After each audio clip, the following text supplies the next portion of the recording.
This is the year that Fink beats the stomach.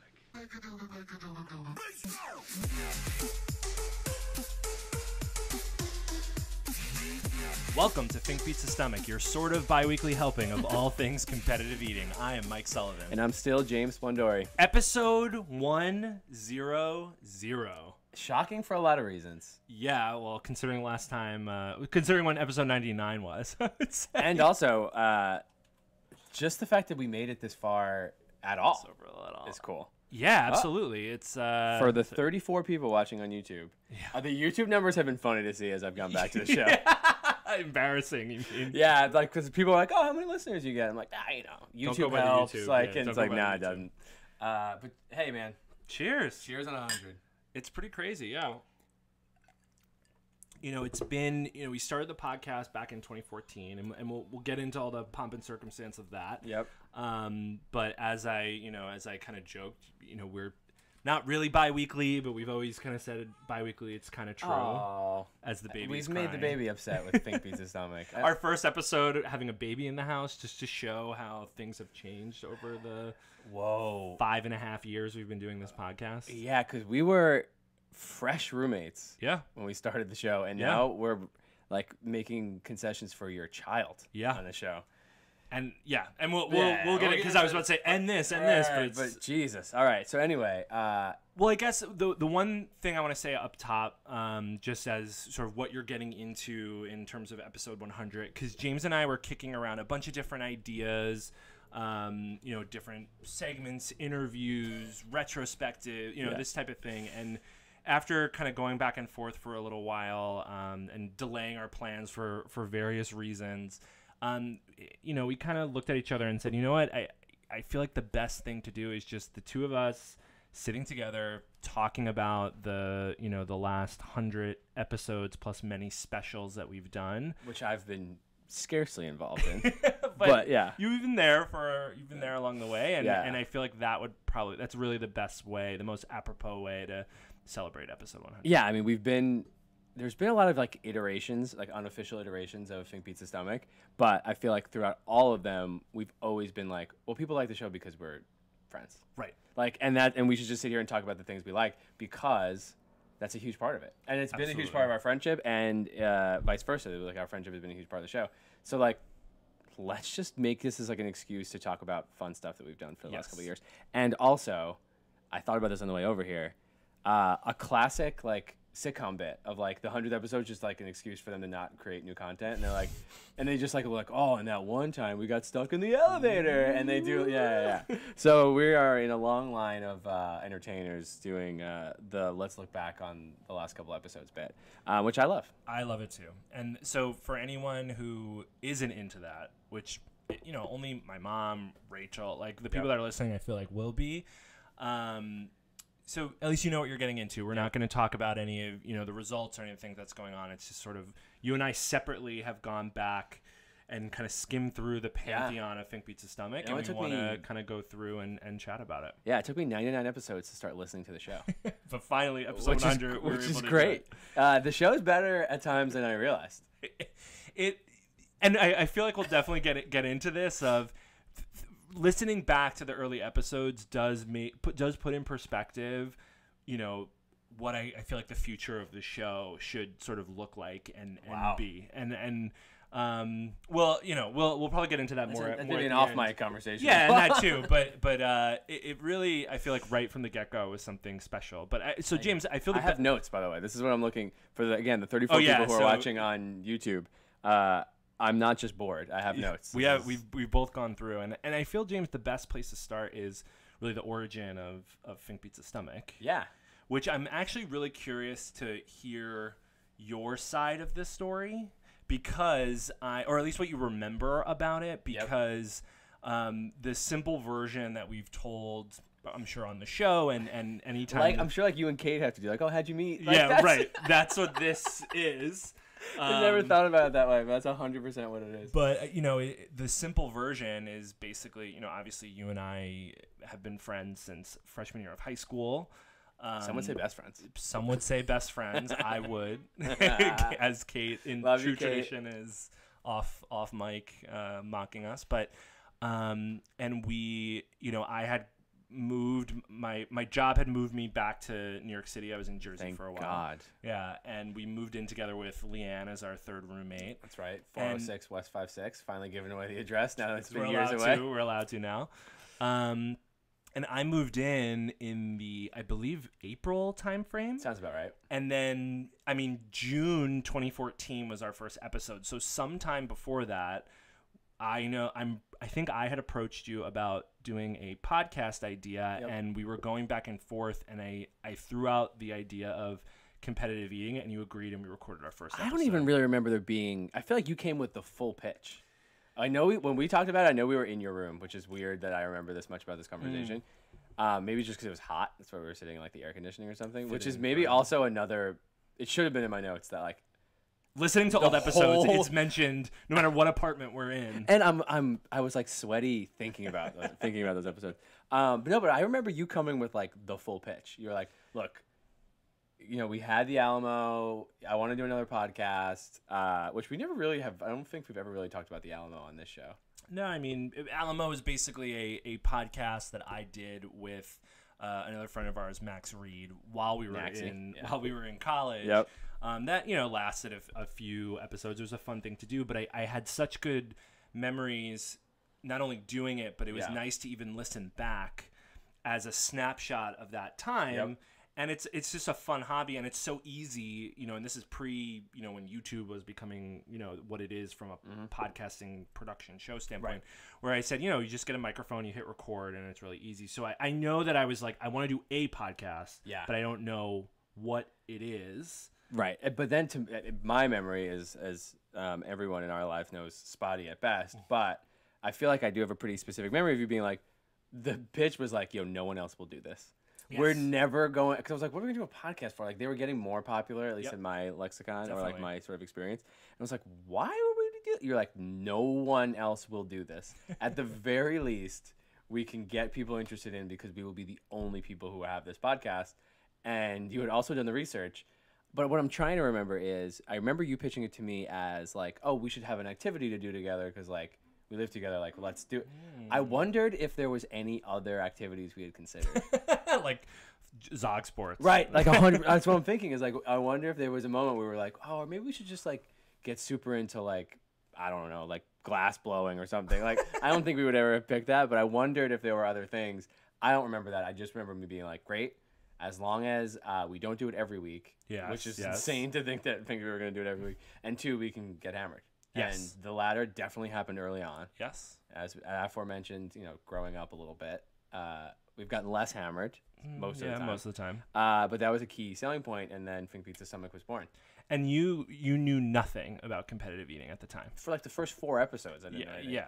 Like, listening back, I was like, it's funny. It's amazing how little I knew about competitive eating. But even how little I knew about competitive. It's funny. I won't go into the specifics yet, but going back, I know specifically when I was trying to think of a podcast idea, I had the criteria of it had to be something we could be interested in and passionate about. So, obvious there.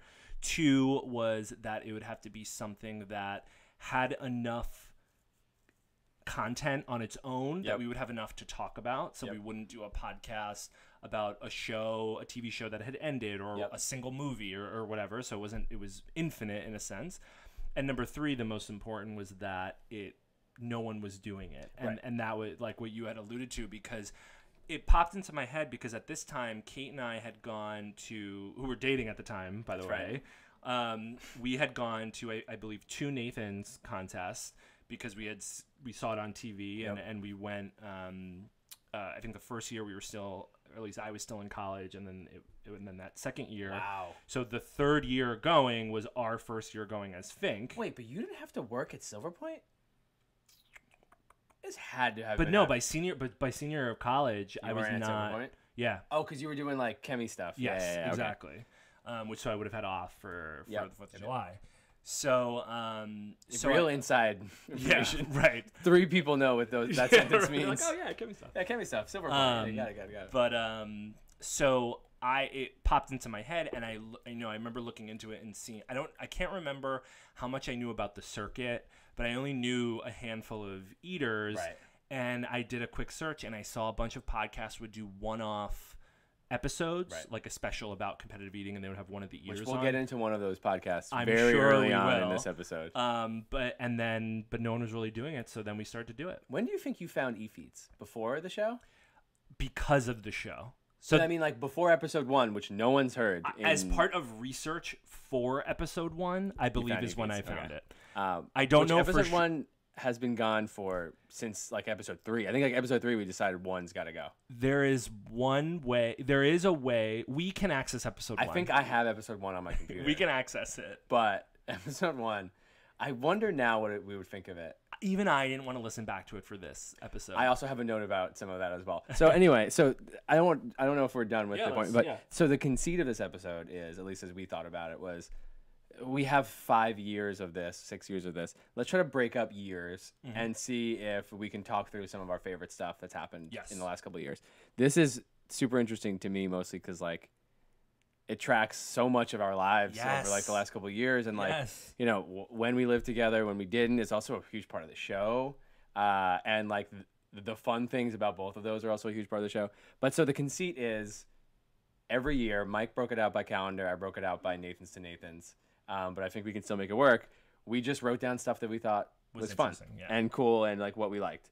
I have a couple, as I mentioned to Mike, evergreen comments as well, which maybe we could do up top or I could splice throughout. Whatever you think is best. I just want to do one quick because cheers also, as is customary. The one I want to do up top is the drink glow up. Right from the beginning. That's the first thing I noticed.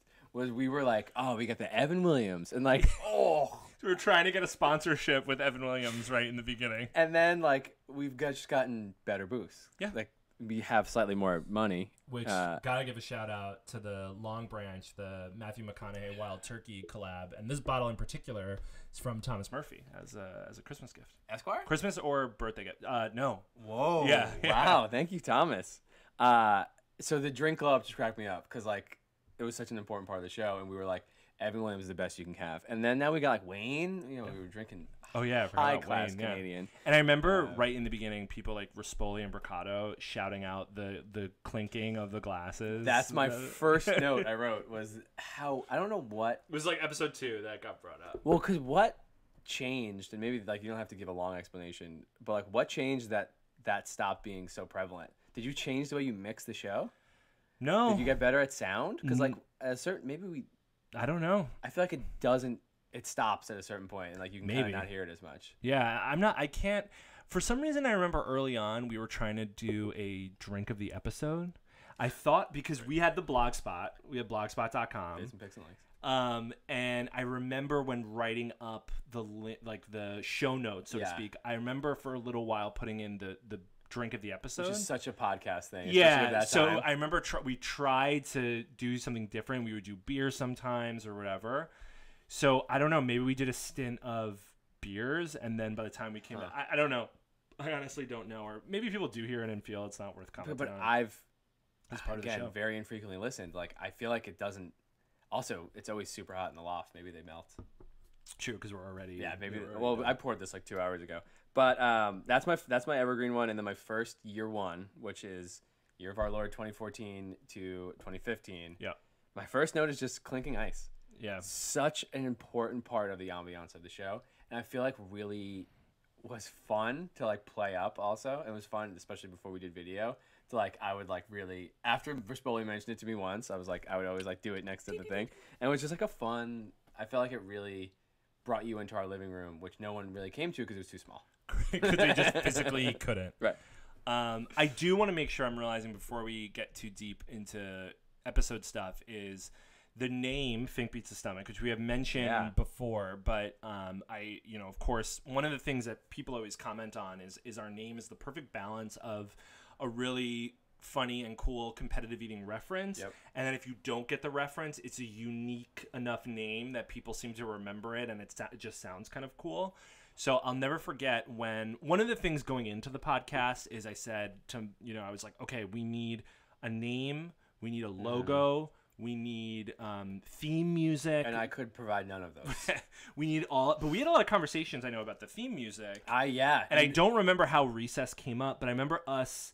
Well, I think the name came first. The name came first. Because I posted on Facebook, and I could probably go back and find it, whereas we have a competitive eating podcast, what would you name it? And people gave the generic names of, Second Helping or Stuffed or what have you. And my cousin, Mike Fleischman, wrote Fink Beats the Stomach. Which meant nothing to me. Right, and I hadn't seen Meatballs at the time. Yeah. And so I remember I looked, I was like, Fink Beats the Stomach. I looked it up, and I saw the clip of Fink in the eating contest beating The Stomach, which we have immortalized here from Crazy Legs. Thank you, CL, for that. And I was like, what a cool name, and so that came up. Then once we had the name, I talked to my brother, Steve Castro, who's a very talented graphic designer, among other things. And we specifically shout him out and say people should hire him in one of the early yeah, episodes. I heard that too. I was like, oh, go to atomicart.com. That's atomic with a K. So you still can. He does web development too. That's really his bread and butter these days. Yeah. But get Gary back in the fold. Yeah, let's do it. But I remember talking to my brother Steve and saying, okay, we want a logo. And I had the idea of taking Fink's face, which he was able to turn into a cartoon. And obviously Fink Beats the Stomach being really long, we shortened it to FBTS. And I just had this idea because, again, of the imagery of Fink Beats the Stomach. And, I guess I never really put together until now that that tablecloth, it's the same pattern that we have that I'm on the T-shirt, that picnic table checkered gingham. And so I remember I gave Steve a Google image of the background. He was able to do the cartoon of the face. Crushed it. And I feel like I gave him a font. I think I typed in 90s grunge or something. And he emailed it back to me and put it all together and got the logo that we have. And again, that's something that's commented on time and time again that it really sticks out. And I feel like once we had that was when the Recess theme somehow came up. So one, Fink Beats the Stomach logo is my Slack picture in my work Slack, by the way. So that's how much I love it. But I remember specifically, I was messing around with Logic so much at this time. I was like, oh, maybe I could figure something out that'll be fun and blah blah. I was like, oh, maybe we can get Max to do it or something. But and we're like, we just want something fun and blah blah. And I remember us kept just being like, oh, it should be kind of like the Recess theme. We want it to be fun, summer camp. Yeah. Fink Beats the Stomach. Right. We're like, oh, it's gotta be blah. And then one day we were just like, can we just use the Recess? Yeah. Because I remember this is so specific to us, and especially that time we're like, well, I don't know if we're gonna maybe they'll sue us. Yeah, someone's gonna come Disney's gonna come after us. And then meanwhile, no one knows this exists. Right. And this was way before we found the Fat Man Scoop remix and all of the other stuff. But yeah, and we were just like, let's just cut the shit. Let's just make this the Recess theme. Because early episodes, it's just the straight theme. Yep. Spliced with just the famous line from Bill Murray and Meatballs. This is the year that Fink Beats the Stomach. But we had the whole thing. It's talking. You know what they're saying, Larry? This is it's the whole thing. And now we've shortened it and had the thing. But I feel like right out of the gate, episode 1, we had that, and it really helped legitimize the production in a way that us talking the show did not. So it helped. Yeah. So I really appreciate that. So what about anything early from some of the early episodes that kind of stands out to you? So there are 2 specific things, and because I think they go hand in hand, but you may be able to tell me otherwise. The coarse language warning is very funny. Do you remember that is, I'm pretty sure later on because of... It's episode 4 or 5. Oh, so maybe that was me. I didn't think that was me doing that. I thought it was a Heavy Hitter Network thing. Well, that's what I was thinking also. Heavy Hitter Network is way earlier than I realized. It's pretty early. I thought it was... I thought I didn't figure out when, but it's pretty early. I think I listened to maybe episode 8 or 7 or something, and I was like, what? It could have been. And I remember specifically we talked about... Because... we talked about joining the network and yada yada, and you're like, oh, the only thing is they want us to put this thing in the front. And I was like, I don't want to be tied down to we're artists, whatever I was saying. Heavy Hitter was way earlier, and it came with the following program, and it was from Adult Swim. It was the old school Adult Swim explicit Never contact warning. Yeah. And that came way earlier than I realized, which is fun. Wow. Yeah. Because I was skimming through a lot of the earlier episodes. I wish I listened to more. But yeah, it was Heavy Hitter Network was pretty early. One of the funny things I noticed, I wrote down a quote from episode 3, where we're doing our first July 4th preview. Because again, we started in June of 2014. Specific for Yeah, because we were like, okay, we can do some early episodes and then go right into Coney. We'll go to Coney and we have that. But we have a quote where I end up saying, and I don't even know who's behind this Eat Feats website. Little did we know, like, what a part of how much obviously Eat Feats is part of our show in terms of getting information, but just how much it permeates through this, like, once you peel back the onion one layer, like, you find Eat Feats in terms of competitive eating. So it was funny that early on that got mentioned, but even one episode prior, episode 2, the crazy thing is, my niece Lily turned 7 when we were recording it. We like gave Lily a shout out for her 7th birthday, which is insane. She's like starting Harvard next week. Yeah, right. Yeah. She's a black belt, might I add, nowadays. I mean, so. she's been a black belt. But episode 2 was really sort of that early first jolt that our podcast got, because in the episode we talked about our favorite eaters. Yep. And I talked about Eater X, you talked about Badlands, and number one, I wrote, it's hilarious how little we know about the sport. Because we're just because again, all I really knew was Nathan's. I knew other contests happened, but we didn't know anything about. We were speculating on rules and the different eaters and so on. You gave a full breakdown of the skit when Badlands was on Jimmy Kimmel with Ben Stiller sitting next to him, and he ate that tray of food. Yep. So you had done the research and like brought that up, and we talked about it on the show.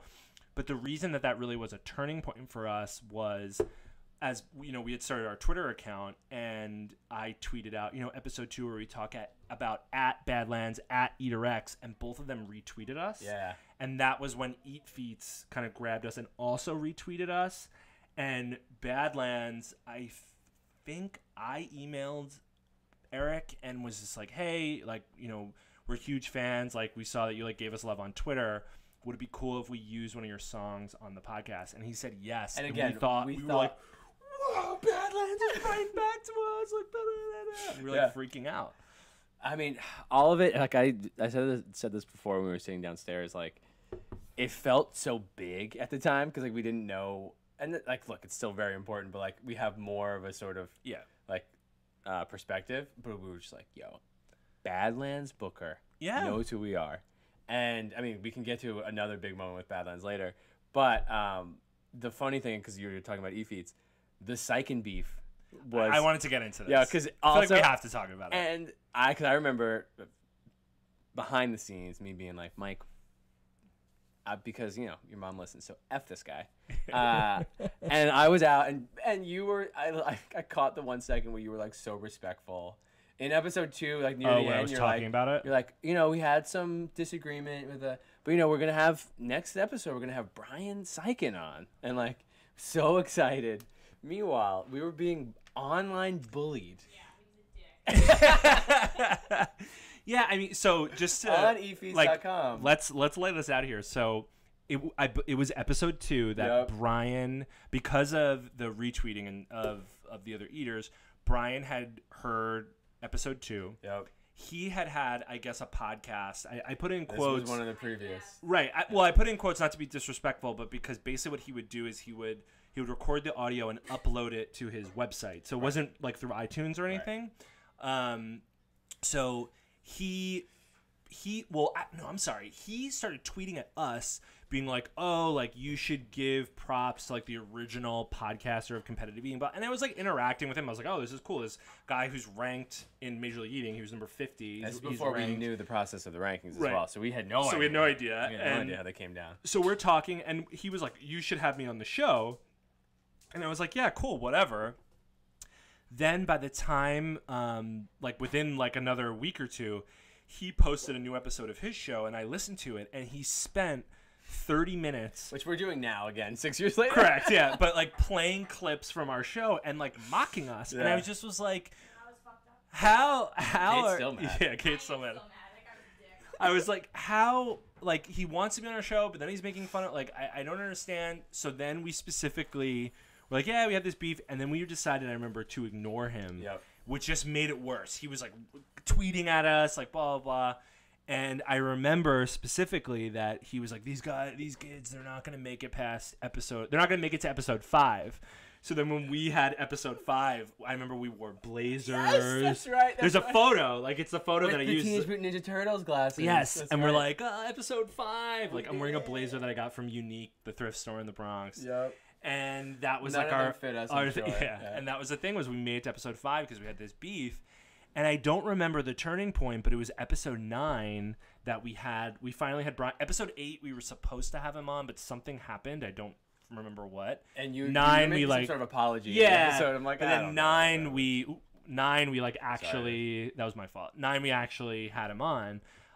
Which was sort of our first interview, but it was just this weird. And since then, like to this day, I don't know what Brian's up to nowadays. Like, No, and I haven't been online bullied since, which is crazy. yeah, same. So thankfully, he was our first and last like real beef, I guess. But you have to have a hater. That's how you know you're successful. And that's what everyone would tell us. So that was a nice thing. And I can't wait to hear Brian's 100th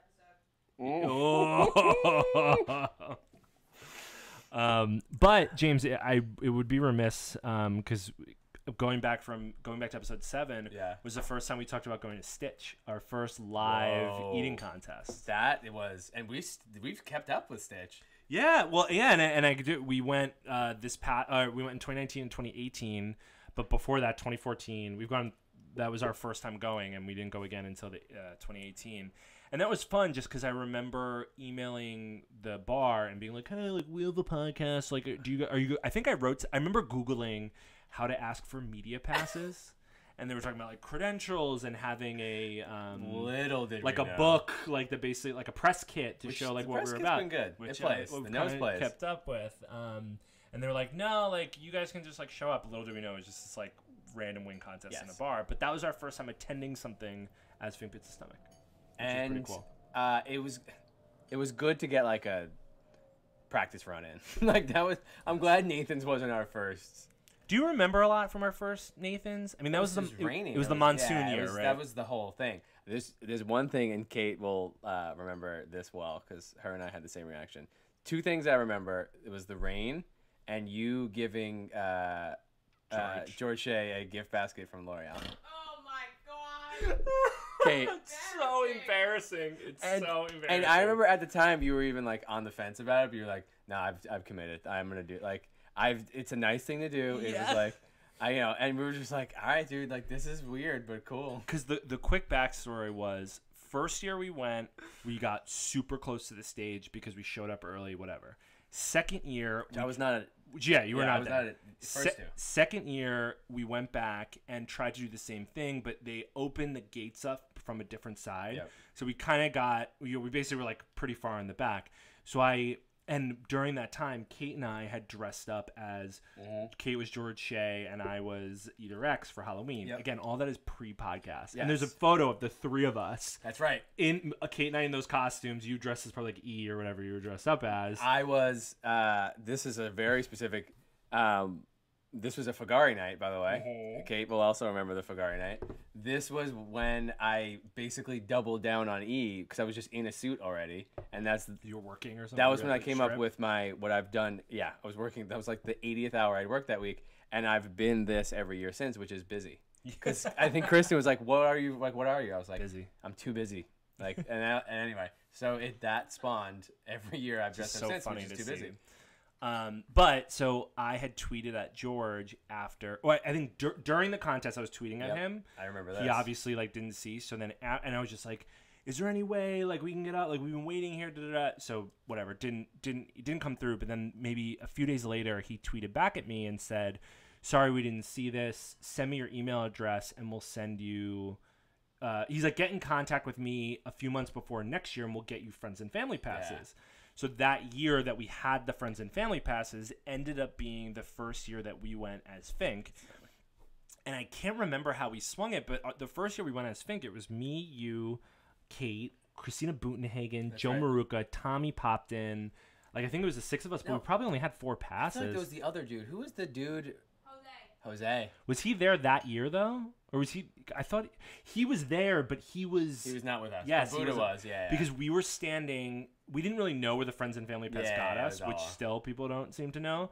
And we were in front there because up top on the grandstand is media. Yep. Second level has been VIP, and then there was just this open area. And no one was crazy, there 'cause crazy legs was standing there because he hadn't qualified that year. And we were freaking out. Yeah, we're like, Like, oh, CL. yeah. But we didn't know he was CL at the time. No. And we kind of like snuck into that open area, so we had a ton of space. Yep.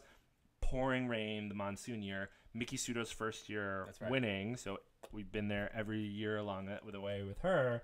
And I remember we took photos with like Stoney and Eater X, and we were really jazzed up about it, and so it was pretty fun. So And sorry to go back, I was working at L'Oreal at the time. I had gotten a bunch of product from the company store, and as a way to say thank you, and in my mind, keep the relationship going because of our podcast, I handed him like a paper bag filled with a smattering of beauty products. And we were which like, is for so sure, he was like, oh, weird. this is like a terrorist attack. Right. Yeah. And like, so I remember everyone, you know, the pen starts to empty out, and George was just kind of like saying hi to people, shaking hands, whatever. And I was just like, George. And I was like pretty fucked up because of we had course. been chugging like the giant beers And at this is when Nathan's. there were no rules. Yeah, it was, you were bringing beer in, whatever.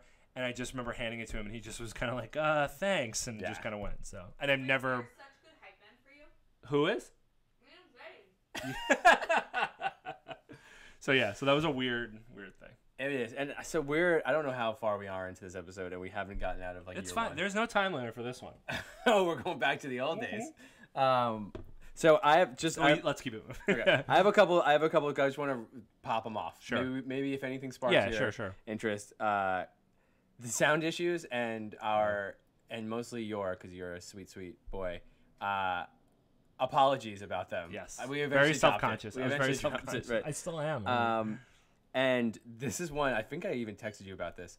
The things I was saying about Philadelphia, the entire city. So what was this in reference to the first time we talked about Wing Bowl or Yep. something? Okay. And this is before I'd ever even been there. This is before we'd even gone, and I was like, "Yeah, they're all Yes. animals." Like because we did start talking about Wing Bowl the first year that we would have been able to. So both before and after, the things I was saying about Philadelphia like are criminal, and I cannot believe that like somehow this has not come back to bite me, but now it might. Stand by them. before, because if you're jumping out of Wing Bowl, you're jumping over First Foxwoods, Well, which is a pivotal So real quick, Matt and Phil episode was something we should maybe never talk about. episode 6. Yeah. But we had a ball. My note is just we had a ball. Yeah. So I'm looking and I can't remember. So episode 12 was our first One More Bite interview. So we had Brian. Big. And then there was 2 random episodes I didn't get to really check out. 12 was One More Bite. 13 was Joe Maruca coming in studio, ESPN Understood, Yep. to preview Wing Bowl. So to preview Turkey. Yeah. Pre-Turkey, we had Juan on. Yep. And what I do remember about our relationship with Juan is early on in the podcast, Juan had some health issues going on in 2014, That's right. and something got put out, and I remember specifically like kind of wishing him well because we obviously saw it. And then following that, I feel like he reached out to us and we started chit-chatting, and after the Beautiful Brian interview, I was like, all right, let's keep getting some ears on. And so we had Juan on, and Juan was sort of like the first great interview, I feel like, because again, the Brian interview, we were kind of like hanging on for dear life, like just kind of like going through it. And Juan, we actually had him on, and the funny bit that I'll never forget is he thought that it was a video interview. Yeah. So he admitted to us after that he had set up like a whole like backdrop for like an American. I think if I remember correctly, he had like an American flag or something, and ended up being audio only. And Yeah, I'm skipping ahead in years, but which is a better interview bit, that or Gideon OG after the interview saying, "Oh, who are you guys?" Gideon OG, absolutely. When we had a full on, just in case we don't mention, half-hour conversation, a long interview with him, and then he goes, and we were like, we stopped recording, and we're like, hey, like, thank you so much. And we're like, oh yeah, no problem. Wait, but like, who are you guys again? Gideon, the truth. Anyway, Just trying to find the truth. We found it. But this is pre-Gideon. But we ended up going to Foxwoods. Yep. Me, you, Tommy, and Joe Maruca. It's only 2 of us. Yeah, we can't. But that bit, it's all 4. we sang it on the podcast a bunch. Yes. We sang it in Foxwoods. We I are- don't know, 500 times. The post Foxwoods episode, Foxwoods 1, we are jubilant. Yo, Like, we are Jubilant is over the word. the moon. And we could have a whole thing just reminiscing about Foxwoods, but I will just say, like, that is really what solidified us. Badlands shouted us doing out this- on stage. Yeah. Badlands gave us a shout. Rich Shea was like, "Who are these guys?" Which I feel like Rich still says. 100%. And Was that the year Badlands put his fist in the turkey? Yes, Okay. he Yeah. put his fist in the turkey and ate it off of his hand. He shut us out because Joe is wearing this shirt, On which television. means it was Heavy Hitter Network at that point, because that's why we had this Oh shirt. yeah. So we yeah, already- that we makes had been on sense. Heavy Hitter Network long enough to get the shirts made at Yes, that time. so that actually, wow. We immediately were on Heavy Hitter Network. Yeah. But there was a local Fox news station, and Joe like slinks over to them and mentions that like we ran a podcast, and then I got interviewed talking about the contest, and it was shown on like CNN and like all as this like just local news story. Badlands shouted us out because he recognized the logo, and then after the contest. This is why we'll always just give ups love and respect, because CLC was that first person to come over to us and be like, "Oh, the Fink brothers. Oh yeah, I heard about you. Like blah blah." Here, Was it coined? Was Fink Brothers coined by then? You think? actually, it's funny you say that, because it was following that event. CL had his own podcast, which we ended up being guests on. That's right. Called Eating Disorder. Wow, I can't believe I forgot. But yeah, Eating Disorder. That's the only time I've ever been to Roberta's. Yes. Yeah, okay. I have weird memory. Like I remember some And I things love that. so I would listen vividly, to that. I love and that some podcast. things not at all. And he talked about being at the contest and goes, "Oh, and I met these two nice gentlemen, the Fink brothers," and that's when Fink brothers got coined. They took us backstage. Took us in the back. He gave us the wishbone from Stoney's turkey, which is weird, and we broke on the podcast. There's a photo of that. And that's when we met Lesko for the first time, and Yasser, and we met Mickey for the first time, and we all went to the Halo bar, like the bar that's in the middle of the casino, and it was just us like chit chatting with them. CL's mom, we spent a lot of time with. CL's mom was there, and Pseudo and Juan were dating at the time. That's right. Sorry to bring up old skeletons, guys.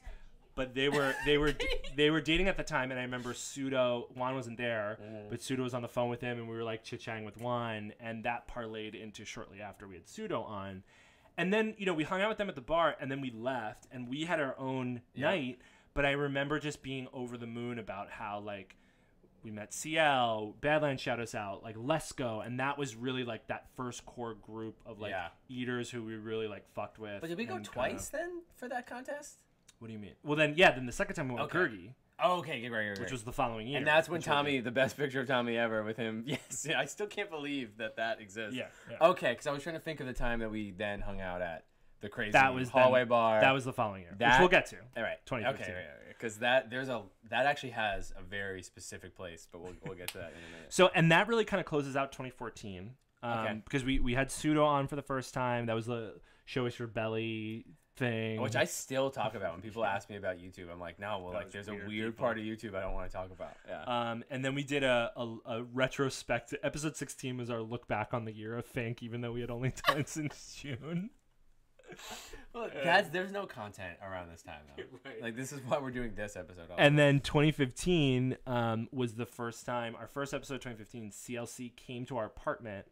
And I remember being like so nervous. Was this CL in the frat house? No, that was, okay. which we'll get to. I have that marked. But CL came in with like a box of like pastries from a place, his like favorite place in Little Italy that I can't remember the name. He came over a couple times. He came into our apartment for an interview, I think 3 times. And we had Badlands on by this time as well, no? In the house? Badlands was episode 20, which was right after Wing Bowl. Okay. Because our first, so now talking about Wing Bowl, our first Wing Bowl, it was me, you, Kate, Joe Maruka, and Nicole went down and stayed at Maeve's apartment. Yep. And we had seen the videos. We didn't know what we were really getting into, but it looked like a shit show and a half. And it was. And it was. You and I had that was when I really created the press kit. Yep. And because we had these interviews, I was able to put in, we interviewed the #1 female eater, or None she was of that probably mattered. #2 at the I time, mean, but the whole thing. And they were like, sure, like you guys can get press passes. So you and I went super early, and you were mad. Not like mad, but like just being like, Mike. Like, I what the fuck listened have you back done? to, again, this is how I figured out I was talking crazy about the city of Philadelphia. A city not known for being kind also. And I was like, they're going to all go to hell. Like, bad. And yeah, that was awful. I like, the shower hurt. That was like... You In the morning? Yeah, like that. Because we woke up at 4 a.m. And this was... Did we do this later or at that time? There's an episode called Pre-Trump Uber. Yes. Yes. I think pre-Trump Uber is us talking about this event. Because we made friends. I made up this whole story, even though we're in the jerseys. That was the whole bit. Was like I pretend like we were professionals. Meanwhile, we're in custom Philadelphia Eagles jerseys. That I found was a great bit. Yeah, which I still have that jersey. I still have it for sure.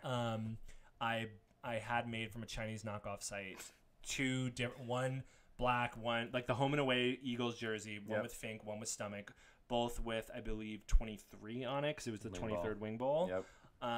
We had the press passes, but we were stuck in this like shitty like holding pen in front of the stage. Yep. You had to be escorted to go to the bathroom. That part really got me good when I was listening back to that. And it was debauchery and a half. I mean, yeah, we could do. Joe Maruca loves a breakfast buffet. At the Gentleman's Club. Yeah. I mean, that is, we could do like a year on that.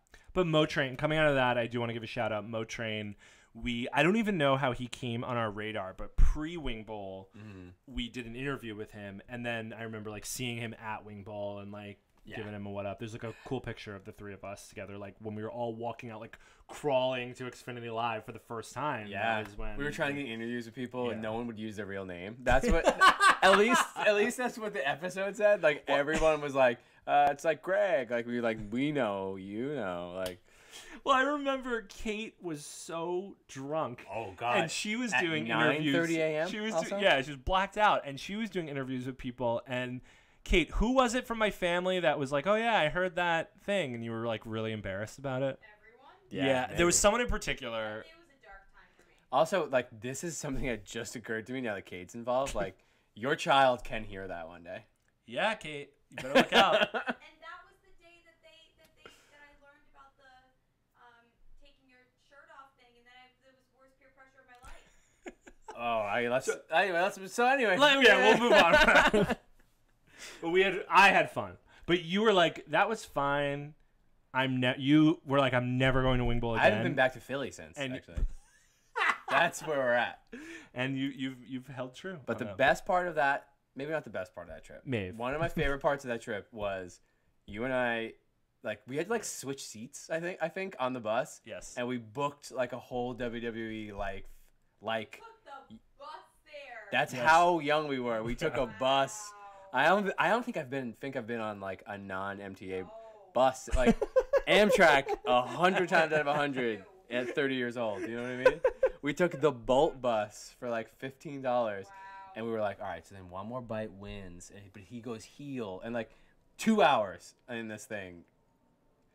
We weren't even hungover because we were too young to be hungover. No, yeah, we were fine. And we were like, oh, and then Rich Shea is going to turn on George Shea and start, like, an NWO style thing. And they're going to pull because, like, Badlands turning heel will be like when Hulk Hogan turned heel. Like, no one would have expected it.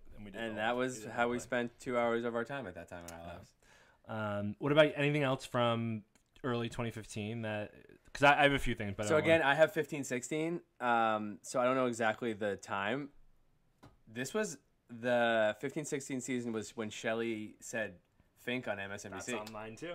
Well, not only that, which top 3, which means we also started saying Fink instead of Think early. So episode number 22 yes. was our first Lesko interview, and it was the invention of Fink. And I have not fact checked this because I was skimming through the episode. Yeah. I'm pretty sure it was a Shelley thing. It sounds like a Shelley bet. Because if you look at the description of the episode, I like throw it in there like a bunch of times. Like clearly I'm hyped up about like, the whole Fink thing. But yeah, so Shelley, when our first interview with her, because we had become friends with her from the first Foxwoods. Yep. And then exactly that following Nathan's, she was on MSNBC with Yasser and said Fink like 3 times on a MSNBC broadcast. Still, that might be still a height. I have that footage somewhere. I need to unearth that and put it on YouTube or something. I have that as a real high. Also, I just want to point out, so I'll run through these. The episode titles, you went on an absolute tear of episode titles. Specifically episode 29 and 31. I have to go through all of these. So episode 29 is has drugs or has babies. And I don't even know what that's in reference I listened back to it. I can explain in a minute. Episode 31 is we are at least ASAP Ferg. which is that's a one I always remember. Hilarious thing. Because we were talking about how like popular we were getting. Is Yep. that when you're like, oh, we're at least ASAP Ferg. 32 is Steve Hendry appreciates his episode. Yes. And 33 is FBTS SS Fink, Which is on my list. Too. I have just best bit ever Fink cruise line. But episode 29 has drugs or has babies because we were talking about the wing eating contest. I was gonna say I have episode 29 a line on wing eating contest. So I was like, oh, we could get a scale to do weight. Do we know anyone who sells drugs or has a baby?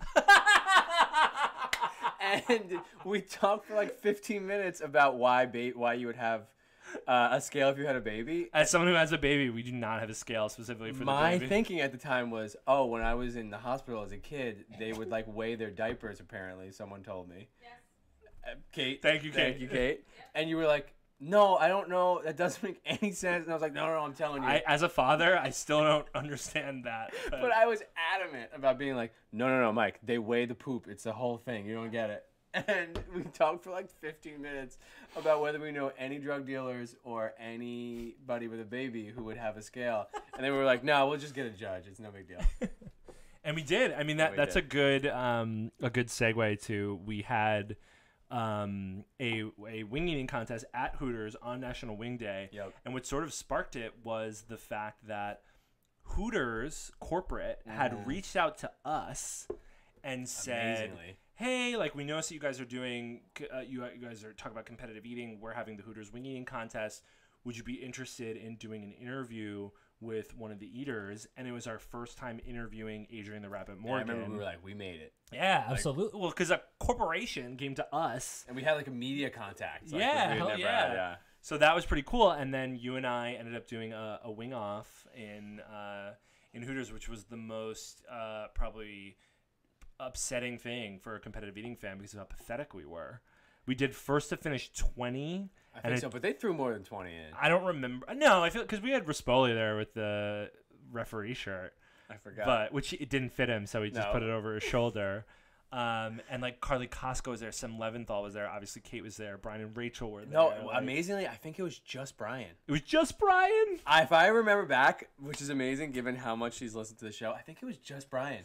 She'll let Like us Rachel know. must have had something that That's she couldn't so make. 'Cause funny. I remember It was Brian just being Brian. like, no, he was like wiping my face, like keeping me clean. He's like my corner man. That's so Yeah. funny. And we streamed on like Periscope because Periscope was a thing. At the Yeah, time. again, add this to the list of places I haven't been back to since we went to with Twin Pizza stuff. Well, I think it's closed now. Actually, Really? I feel like I walked by because it was like 23rd Street. or No, it's something. 34th, right across from Oh, Penn Station. Yeah, 23rd Street. I think is where the Outback is. 100%. We've been, Kate. We had a nice little Outback trip there.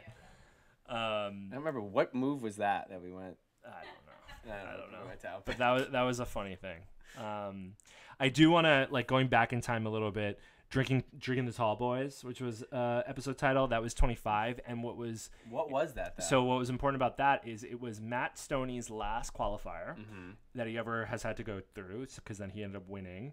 Height, by the Yeah, way. right. And it was in Vegas, and Mitch had gone, Yep. and he was a big Fink Stoney cousin. fan. Yep. And then Lesko found him, and there's a photo of Mitch and Lesko because Lesko is the female winner, and that was the invention of Fink cousin, and Yep. Mitch was the first. And that Fink was when cousin. Joey was heckling him with a tall boy, right? He was standing in the crowd Yep. with a tall boy, and he was maybe inebriated, maybe not, and Can't was speak. heckling him from the crowd while drinking a tall boy. Which reminds me, because you mentioned qualifier, I figured out I was hating the early qualifiers in 2015. Really? Yep.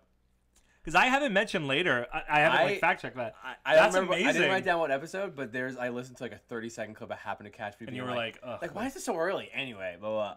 Interesting. That early, I was out on the early qualifiers. Hey, you're consistent. If nothing else.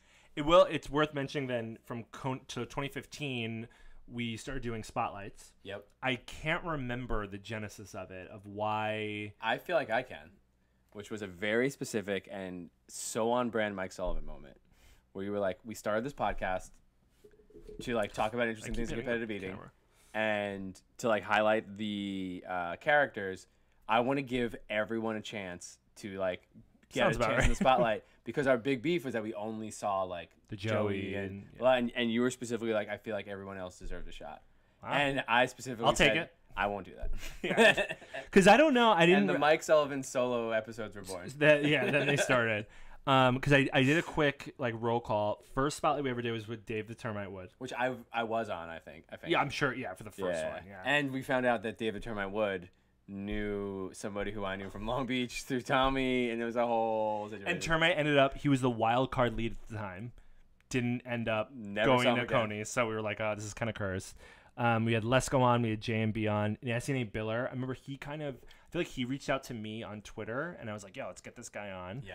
We had Denmark in the first year, which was, I didn't remember. Pre-Pocket Gate. CLC, his was the Power Hour episode. Which he came with, what's her name? Was that when he came No, with? that was, well, guess, that was the next. So this was CLC number 2. Oh, and then 3 is Frat 3 House, is, yeah. and 4 is the Wonder Wheel one. Yeah.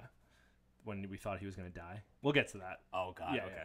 God. So there's a lot of CLC early. It was the Power Hour where I haven't listened back to it, but that was one of our early episodes that I love, where the 3 of us are doing a Power Hour with, we got various types of liquor and booze. Yep. And went through the last 20 years of winners at Nathan's. And every like American was like, well, for like Joey, it was Joey Juice, so we did like right. Jack and Coke, and there was soju, which we had like, that soju until we moved out of that apartment. We had sake. We did all these different things, but so Real Side OG on for the first time, which was who are you guys again? Amazing. Did a full interview with us.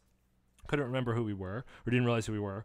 First time talking to Ronnie was during 2015. That was when we still knew him as Dizzleflex. Like that was when he was just Dizzleflex. Correct. Yeah. We had Mary Bowers on. We got Matt Stoney on, and we had Yasser on. Pre-win. And this 2015 was the year that he ended up winning. We had our first round table, which it was Maeve, Kate, and Joe joined us for the round table. We had Maeve over Skype. Wow. And something funny that when listening to it is when we did introductions, I introduced Kate as hopefully the future Mrs. Fink. Wow. We weren't engaged at that point, but thinking back on it, I know I was saving up for the ring at that time. Yeah. Because I ended up buying it that following November. So I probably was just getting a little bit cocky, but it was just funny that like Kate and Maeve felt like very uncomfortable with like the whole thing, and they were like, and you were like, I'm just gonna introduce Joe, like. And so it was funny to hear that we were dating at the time. We were boyfriend and girlfriend. Oh, you called your shot. Yeah, I mean, not all that surprising, but and then Breakfast of Champions was that like post Coney July 5th? Did we do it the next morning? Maybe it was. We ordered. I remember specifically having flapjacks and bourbon in our apartment, fold out table, and now I still have that table. Do you really? Yep. Actually, I didn't. Where is it in your apartment? It's like in the room. It's in the I don't remember. It's like up against it's by the kitchen part. Like over. I love that table so much. I was thinking the other day like I got to get rid of it. Then like break off a piece. And we'll just keep it as a memento. That's OG Fink table. Man. It is the OG Fink table given to me by the neighbors who live across the street from my parents, the Burks. Life changer. But so I have, because we cannot move along without talking about the MLE cruise ship. To FBTS Fink. We talked. That was one of our best. According to us. Like Did you listen back to it? I did. So what do you know about it? Like detail-wise. How many details did you pick up? This was also the first one I listened to back when I was going back to the episodes. So I did this like a couple weeks ago because we've delayed this a couple times. Because I'm like, we were talking about doing it on the ship in San Diego and how we should do like one in like international waters or something. And then we go through and name what all of the MLE people's titles would be. Yes. And we were like, like Sam would be like cruise director of like activities. I remember. Yeah. I didn't get far enough to remember. Is that where the "Welcome to my ship"? Yes, that's comes exactly. It has to all be the same thing. But I don't know what led to it. But I don't know. Yeah. But that was the booze is what led to it. Yeah. But so we go through and we're like, Sam would actually be this, and then we're doing a terrible Australian accent talking about it. It is one of the. Why do we even know Sam at that point? Like I don't remember like first. I guess maybe just seeing contests and seeing him do contests. Maybe we probably didn't know him as like a behind the scenes. Because he was at First Foxwoods, but as like a behind the scenes person, so we didn't really interact with him at all. Yeah.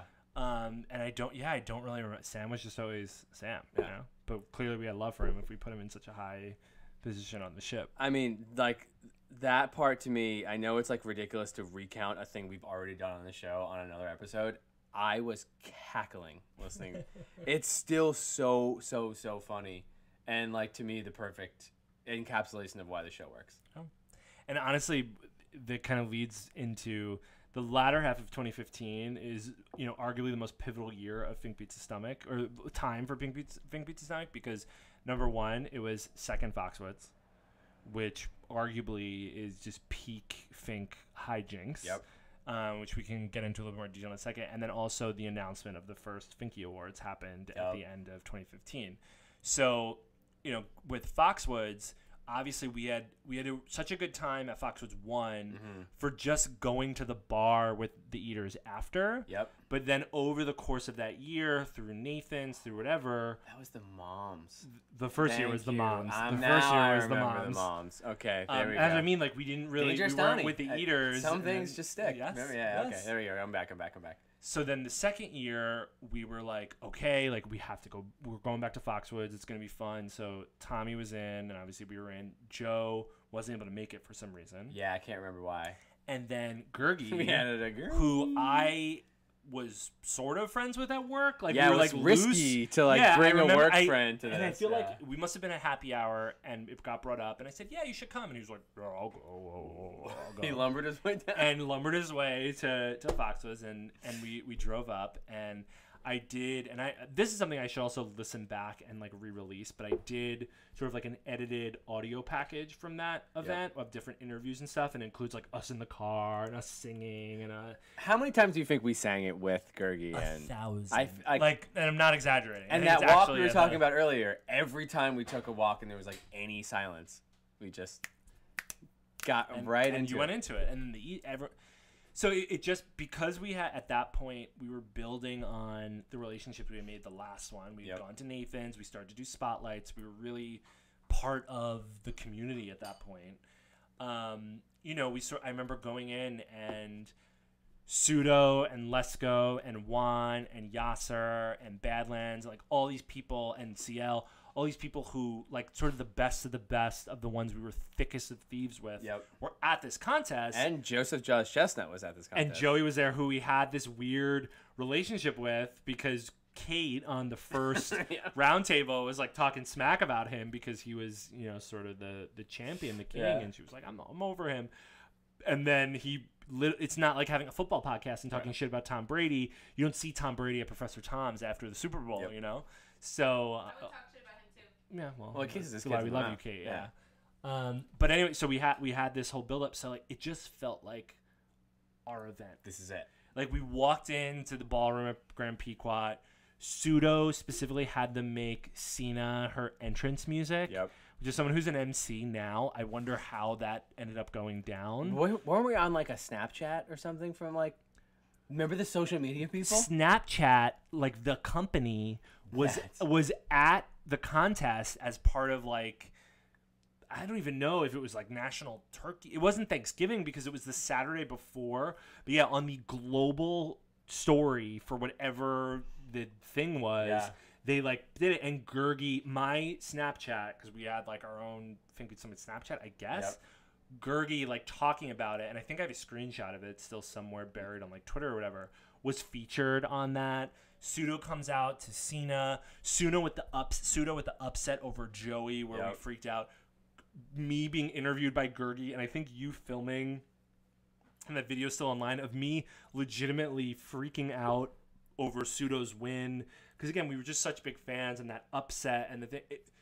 Beside like Stoney getting the upset over Joey earlier that year, and then especially a good year for eating. Yeah, it really was. And then it was amazing. Like we were by the cocktail tables, and we like almost knocked it over because we were freaking out when they announced Pseudo. And there were beers like free or for. I don't remember like what the deal was. I remember us just all like buying beers in the room. But I remember being never hammered happens. by the end of the contest, and it was like 2 p.m., 3 p.m. Yeah, but it's also a casino, so who knows what time it is. And then we went out, and we went out that night, and it was the best. The elevators with like, escalators. There's two things that come out of that specific episode, that event, that are super important.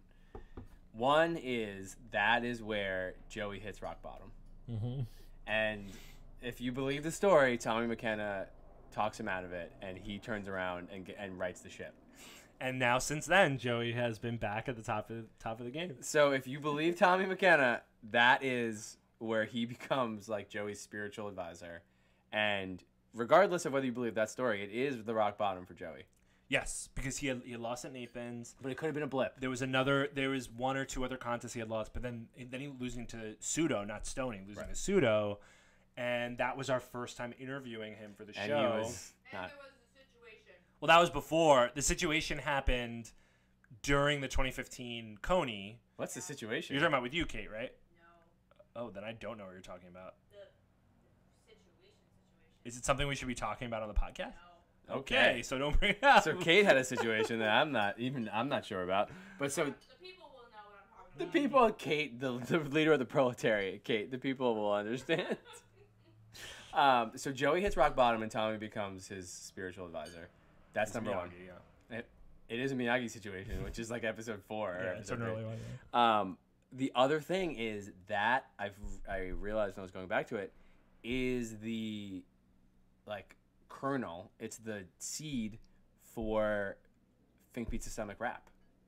That is where Badlands and I rap 100 different songs at the bar in the hallway. The box. At the box, and he says to me later, at the first Finkies, like blah, blah, blah, like why he was like, no, from the time we were hanging out at Foxwoods, I knew that like you and I were on the same page about this. What did he say to you specifically? Well, I don't need to get. It's he's a like, great well, line. Oh, I knew you were hip hop at that point, and it's knew one of the you nicest were things hip-hop. anyone said to me. And I still swell with pride when I think about it. But at that moment, him and I were standing in the thing. I feel like it was like "Give It to Me." I feel like it was like that Jay-Z song. There was like 2 other ones where I remember him and I being like, "You're in on this, I'm in on this," and that is how rapping at the Finkies started. That's how the FBTS rap on the Badlands album started. That is such a kernel for me. It's such a huge part of the thing that sets that into motion. On top of it being for the sport, Joey's rock bottom. Yes. And our peak. Just Just the juxtaposition of... Joey and Fink Beats the Stomach are on opposite trajectories. And just as a last thing before we move on, because the name of the post Foxwoods episode is called Lucky Lesko. Yep. And the reason for that is because Gergie and I were playing blackjack, and Lesko kept being like, "No, like stop, like don't, like don't spend all his money." And we just kept hitting like whenever we kept winning when Lesko was there, so we kept saying that she was our rabbit's foot. So that was Lucky Lesko. But to your point, James. So the first Finkies then were announced. I still don't remember how that conversation happened. No. I just know that as a fan of podcasts, I had in the back of my mind it would be really cool to do some sort of live show, because a lot of the podcasts I would listen to would sporadically do a live show. Yep. But somehow we were like, let's do an award show. There's no sort of awards, and the Finkies came up as a name pretty quickly. But then, by the end of 2015, by the end of our first full year, we were planning the first Finky Awards, which was Martin Luther King Weekend 2016. And as you mentioned, as we're kind of going through, we came up with these awards. We did voting as one way or another. I don't really remember. We gave out the awards, pointing out the fact that now, of course, we had the local support of, Yasser, and Badlands and Maria Edible. Maybe some others. I hope CLC, of course. Oh no, CLC wasn't there, but we did the video because he was working. But then Pseudo and Lesko flew out. And JMB, no? JMB flew out the second year. Second year, okay. So the first year they flew out. And my parents were like, "What are these women doing here?" It's and I so was like, I insane. can't explain why. Like to this day, were it is here. like so insane to me and so incredibly touching in a way that they were like willing to, because obviously they pay their own way to go to contests and stuff like that. But I'm gonna win some money hopefully. Right. So the fact that they did that and they came through was amazing. And really the highlight of the first Finky Awards was at Bar 9, not too far from Finky HQ. I a few love that blocks. we did that too. is- Also a big Gergie night, a big Big Gergie night, Big big Dan Dan Rispoli Rispoli night. yeah. The photo of all of us is like one of my favorite photos that has come out of the podcast. But Was that the year that Juan came to Bill's birthday with us? that was the second Finkies. That was Finkies 2. We had Badlands perform. Yep. And we had him come back we had him perform. This was for the essentially we're just intermission. gonna lean on Bad Lads. Yeah, which you mean every Finkies? Yes. And then at the end, he wanted to, he claims like he was just like, oh, like one of the Finks, and like he's like, oh, bring James out, and then you crushed like That's right. freestyling That was- with yeah. him, and that's what ended up becoming, as you already mentioned, the Fink rap, the Fink song, Fink 1, Fink 2. This is when this came out of that. and we rented tuxes. We actually went to Men's Warehouse and rented tuxedos for the bit for the first Finky Awards. And I remember this is something because I feel like again we're already probably on like an hour, so we don't necessarily need to go to every Finkies. So I'll do it now. I remember specifically like this was like a Mike Sullivan vision. You were like, no, this is going to be the Oscars. Like you named it around the Oscars. We had the tuxedos. The music was like the same. Some of like the you figured out exactly what this was supposed to be, and we executed it as well as we could. Shouts to Alex from Bar 9. Shout to Alex. No shouts to the other dude who I didn't like. Steve. Oh no. The Steve was the owner. The manager, the magician. Yeah. Also, no shouts to the people who didn't give us the wing bit. Or what was No, the burger. Burger. Yeah. The sliders. That was year That's 2, it. but yeah. But so anyway, I remember specifically you being like, no, this is what it's going to be. And it was 100% right. And it set us on the right path. Yeah, I mean, and we have a Finky still sitting here, third Finky Awards. I think this is Esper's. I'm not sure. Yeah, the Oscar. I was like, okay, they call it the 83rd Academy Awards. So I was like, the first Finkies, the second Finkies, the third, and so yeah, and here we are. We're coming up to our 5th Finkies, hopefully, and so. Now going into 2016, Heavy Hitter Network is obviously in full force. I will just sort of give a shout out quickly to Heavy Hitter Network because Brian Benninger, a friend of mine who I met through calling into a wrestling podcast, and then we became friends in real life. A gentleman who his was Rio, who his wrestling podcast name was Heavy Hitter, started this podcasting network. Yeah. Sports asked us to be on, and we were like, hey, why not? And it was fun that time of being interviewed as the Fink brothers on Heavy had like an interview podcast that he did, which we were on as like an introduction to us on the network. And then I did as like a guest on like a wrestling show, and you did the NBA thing, and that was just a funny. I don't want to say bit, but like a funny time. Yeah. And that's where these shirts really came from. It says Heavy Hitter. I forgot you can see the Heavy Hitter on the top left. The Heavy Hitter and the explicit sign. He was big on the explicit sign, huh? Yeah, I wonder why. He's like, oh, we just want to make sure the kids aren't. Please. But something it kind of had slipped my mind was Tracy Good, who was an eater who was on the circuit kind of before our time. He had announced his retirement from the sport, and he had also connected us with a website blog called the Rake and Herald that had a competitive eating section, and they did Tracy did a long form interview with us that is posted. That's you can still find on the internet. That's like a pretty cool thing that I used to show people as like, look what we've kind of built. We did a retirement episode with Tracy, which was a fun interview as a way to kind of pay back.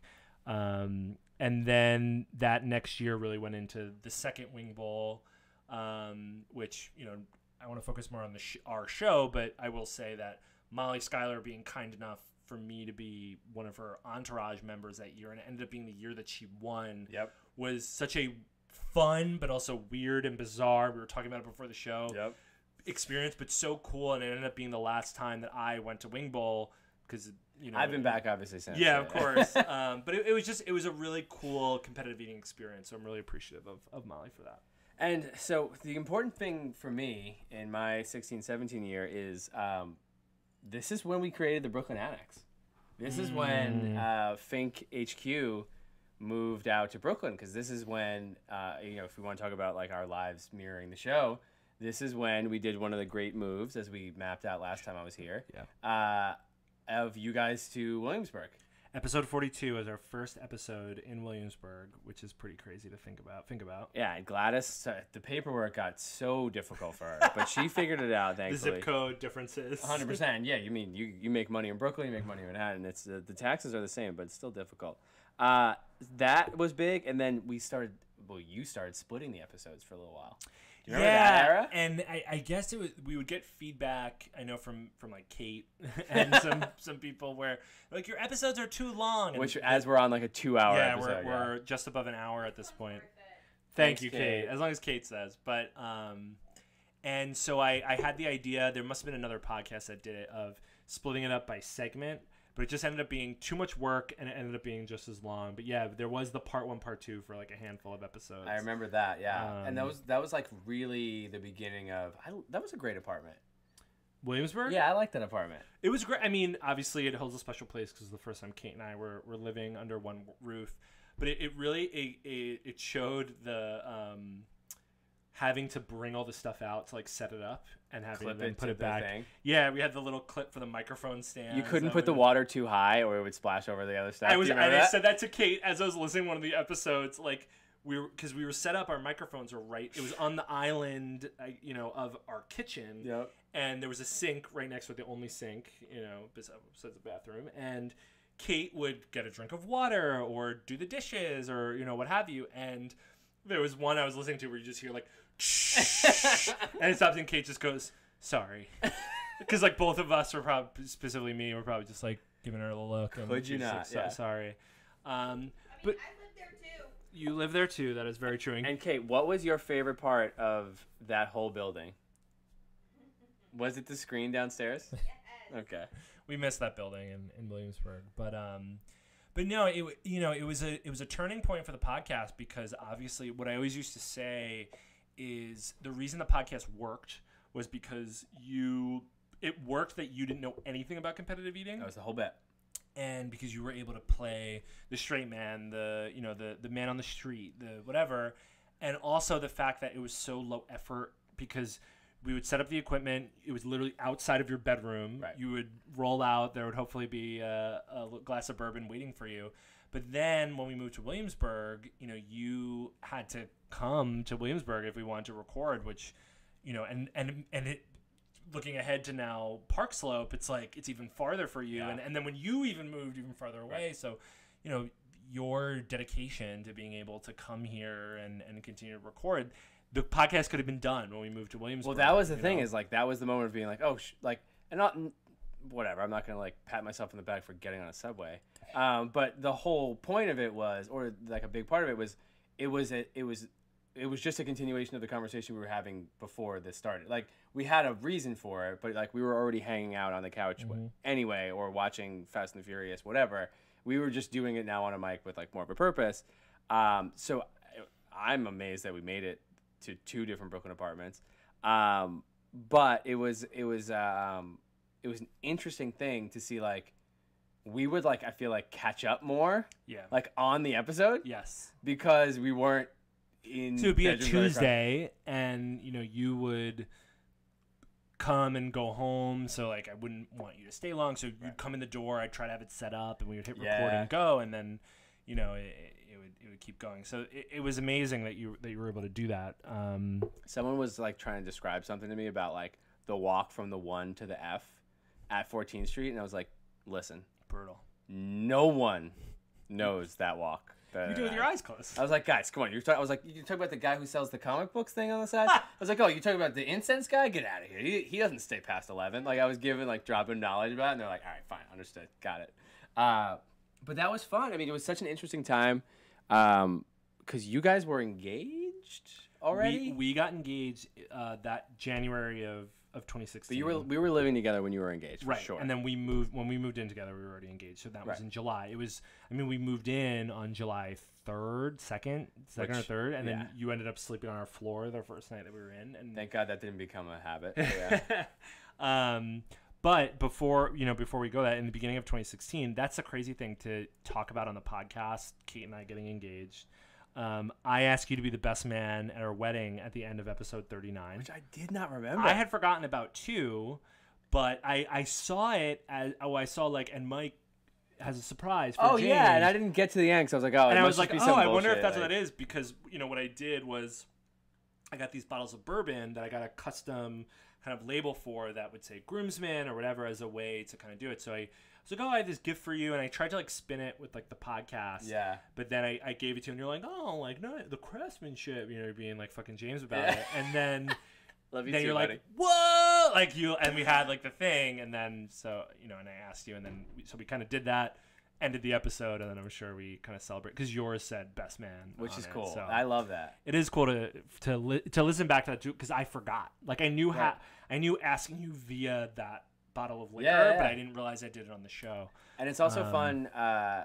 You had the foresight to be like, no, we should like have this recorded. Would be cool. Yeah, which especially given how important the show in 2020. is. And one of the other, sort of things to, you mentioned CLC in the frat house. But so Crazy Like, I don't even know the Oedipus, the origin of it, but yeah, the origin of that. But Crazy Like. Thank God you had a daughter, Kate. Yeah, and I was like, where did that even come from? That's the bourbon.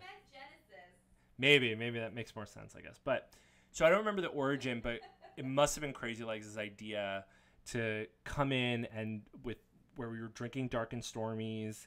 And that was at the Broken Apartment? No. That's what I'm saying. Like, because before we kind of, I jumped ahead. This is one of the last things in Hell's Kitchen, and he brought his friend Hogan Gorman on. Yep.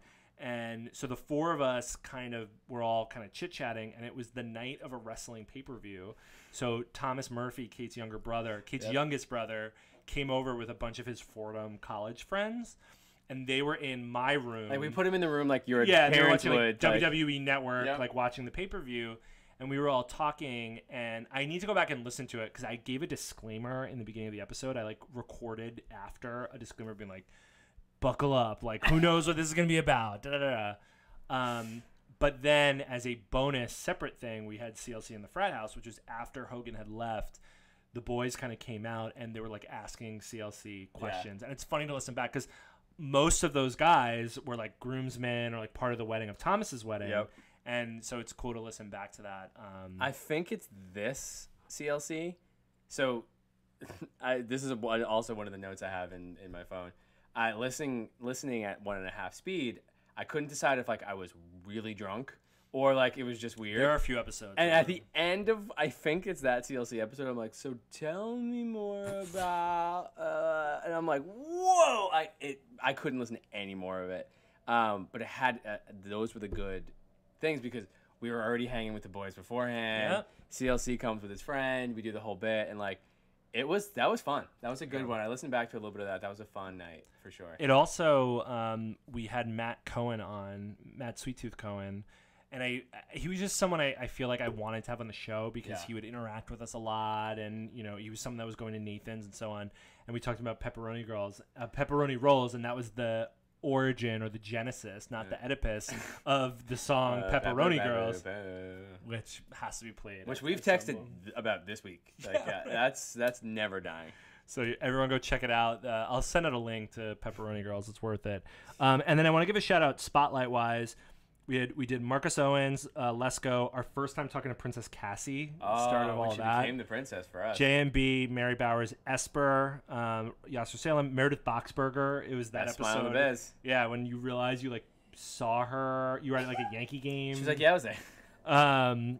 Badlands, which was the premiere of the recorded version of the Finks song. Nice. That was when Badlands came into our apartment. CLC, which I'll come back to, OG, Laurel, Nella Zisser, Sophia DeVita, Carmen Sincati. That was his premiere, which is really the beginning of Hot Dog Pocket Gate. Yep. We got to talk about. And Adrian Morgan. CLC, I want to mention, he did the stunt of being outside of the Wonder Wheel and eating hot dogs. And I remember watching it at work and being stressed that he was going to get hurt and maybe die. Yeah. Luckily, he didn't. That was the spotlight with OG where I did by myself, and he was like, "Where's your boy? You guys are talking shit. Like, where's your boy? You're not big. You're not big without your boy. He's talking shit." And then he did that to me on the streets of New York, which was the whole thing. Talking to Nella Zisser, even though she was in New Zealand, that was pretty cool. I feel like I was on that one. I think you were. Yeah. I feel like you were. And then again, Carmen Sincati, who at the time, came onto the scene at the last qualifier and had this huge, 34, 35 hot dog and bun. Not debut, is his second qualifier, first time qualifying. But that qualifier is where Hot Dog Pocket Gate happened. That's right. And then at the round table, we had Kate, Tommy, and Gergie. One of my notes from this is just lots of Gergie. That's just a note. It's just lots of Gergie. Yeah, if you look, there's just, looking forward to through the year, there are a lot of episodes with with Gurgi. Also, the origin of nondescript pork roll person. Yo, one of the best bits, if not The mascot from the Trenton Thunder pork roll eating contest. And that's what I love. You start to see, there's two of them specifically where the year leading up to the next Finkies, you see our like bit award category get built. And this was the first one where I'm talking about nondescript pork roll person, and you were like, oh, it's like that, what was that, like, married burger guy you were talking, like, oh, Mr. Married Burger Man. And we kind of talk through that whole thing. So it was funny to hear back. And that's actually interesting that you mentioned the, like, coming to Brooklyn and, like, making it sort of like, oh, we're going to do this thing and then we're going to leave. The bits get different because it's not so much as like, oh, we're going to do like 3 hours of like seeing what the dumbest thing we can say to each other. But they get more efficient, which is maybe better for the listener. But so many at the end, like our swan song of 406 episodes, are insane. Just like so off the rails. And because they're just like, all right, screw it, we're just doing this thing. Like we'll figure this out later. So many really funny end of 406 episodes. I have, because we're talking about great bits, is why I want to jump in with this one. At the Finkies in 2017, this is the early second Finky Awards. Finks in Paradise. Yes. Still on YouTube, first off. You can watch it today. Yeah. And I have that towards the end. So that was 2017. Towards the end of 2016, we did a separate episode where you and I are just like talking about The Bachelor. You just explained The Bachelor to me. Yes. And that's what turned into this. Yeah. So, again, those bits just get ridiculous because I was just like, wait, what? Explain this to me. And you're like, all right, so anyway. Which are Paradise, like... And because it was our second time going to Bar 9, we kind of knew what we were getting into. Ish. We felt like more confidence, obviously, doing it. So we were like, I edited this Bachelor in Paradise video with like photos of us and there are like childhood photos also. Yes. I noticed there's like a couple of childhood photos that I don't know where we found them from or you found them, which was great. I'm trying to think like. Really, the one thing I want to mention at the end of 2016 before we jump into 17 is I was laughing. We had Wayne Algenio on, just like someone non-MLE who was big on the scene. We had him on. We did a full interview, and it was also a preview of Brats at Hofbrau. Yep, and you did it live. Well, no. That was the year before that I did that. But this year, we were both supposed to go. But you and I went out with Tommy in Hell's Kitchen because Tommy had moved in. Yep. And I was in Williamsburg, and it was like probably my first time hanging out in the neighborhood since we moved out. And we got so drunk. Yep. And we started going through it. Like we were at Jasper's. We went to Bar 9, even though I don't remember that. We went to Alfie's. You specifically were like, we didn't get to McCoy's, but whatever. No, because you never go to McCoy's. But the three of us, well, specifically you and I, were so hungover that we decided not to go to the Brat contest the next day. And I remember specifically being like, if Uncle Frank says it's bad, we're definitely not going. You said on the episode, you're like, Tommy and I were like, if Mike's not going to this contest, like it really is bad. So that was really funny. Yeah. I also had a quote that was just funny that you saying that Rich Shea was the last bastion of free speech. We were talking about a contest. And I loved episode 39 is funny because OJ did like an Eat Feats write-up of because it was when Trump he was president-elect at the time, which is also a weird time to hear us talking about that time in history. But so OG did. That should be super political. OJ. That would have been a weird. Yeah, I don't think we kept it pretty. No, but that would be a funny turn for the show if we were just real political. OJ did sort of a write-up of Trump's cross-section with competitive eating. Yes. And we talked through that, which was pretty funny. And then it spun into us speculating about the best competitive eaters to run for president, which was like a funny, like, that's a good bit to do. Which then brings us to the second Finkies, as you said. Which was just us loving Alex, the sound guy. Yeah. I remember specifically, and maybe this is a big ghost to talk about. Specifically, you and I were like, yeah, should we just take out like $400 and give it to Alex? Do you remember that?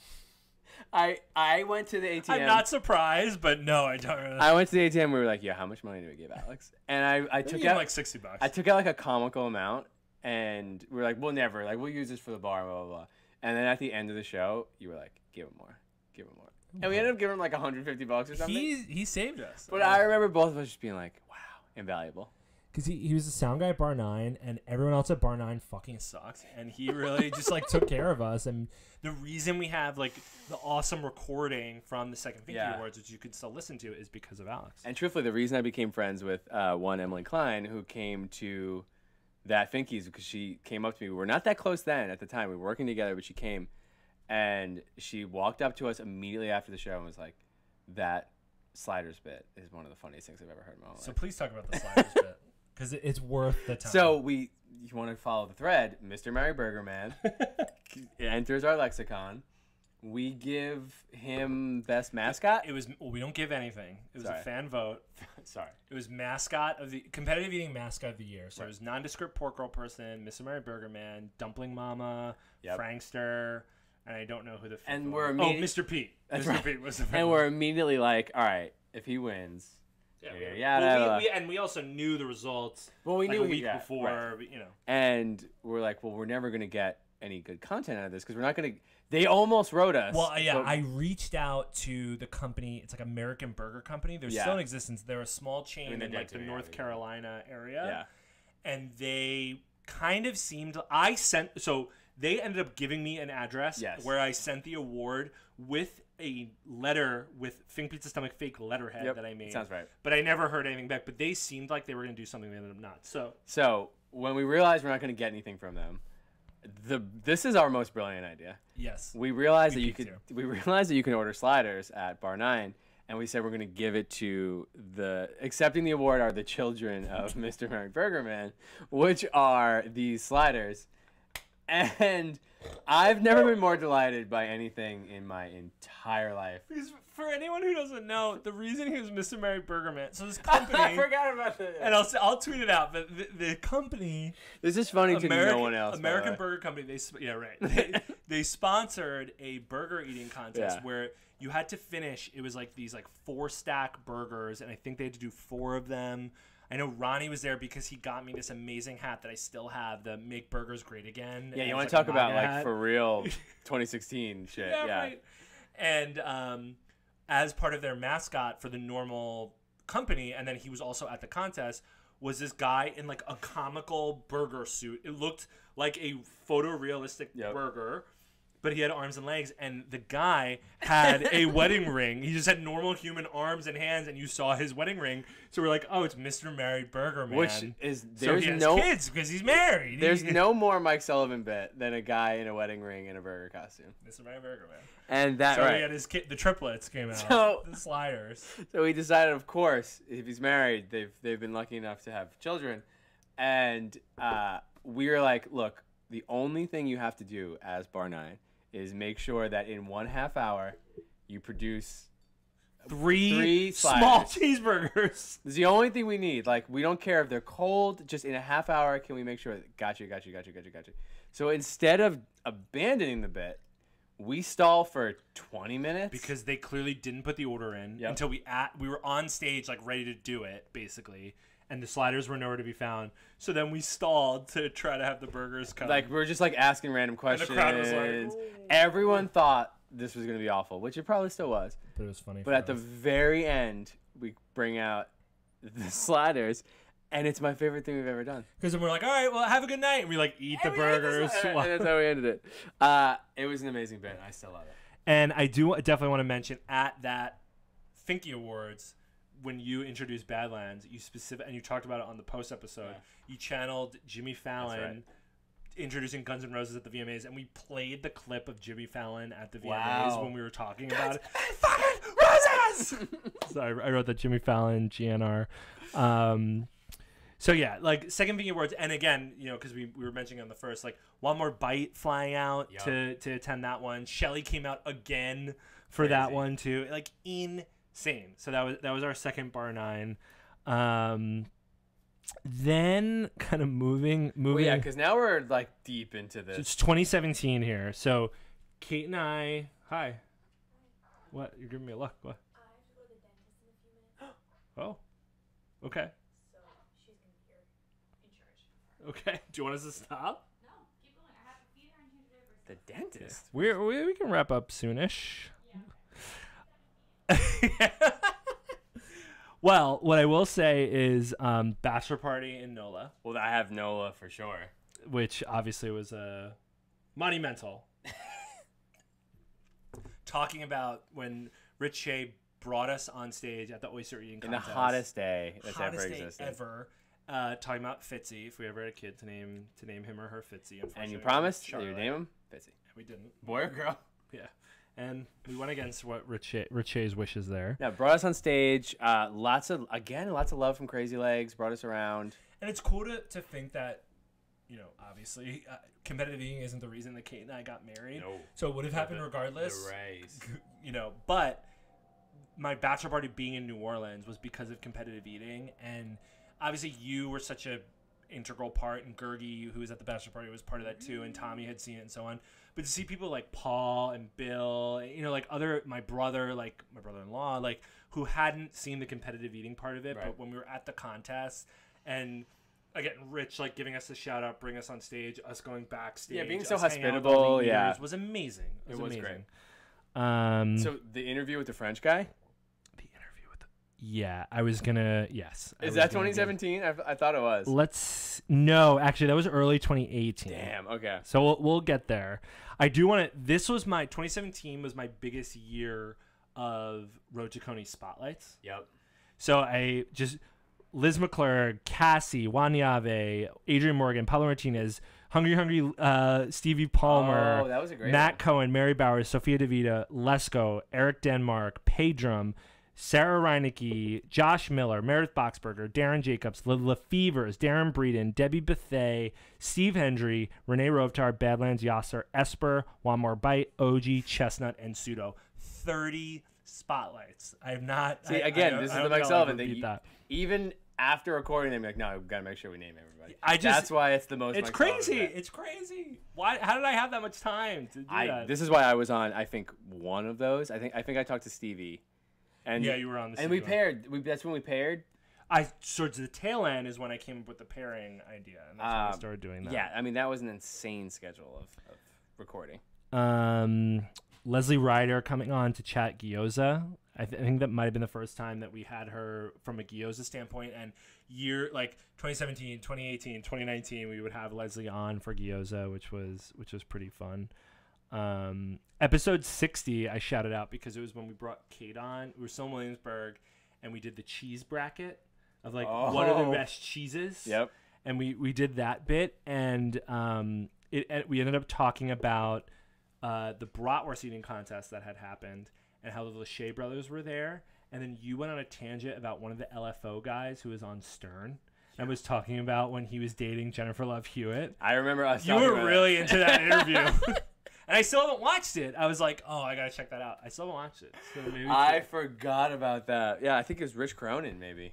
yes, that was it. So we're thinking like Matt Cronin, the kid we went to high school No, with. Rich like- Cronin. Yeah. It was a couple magical months of him and and Jennifer.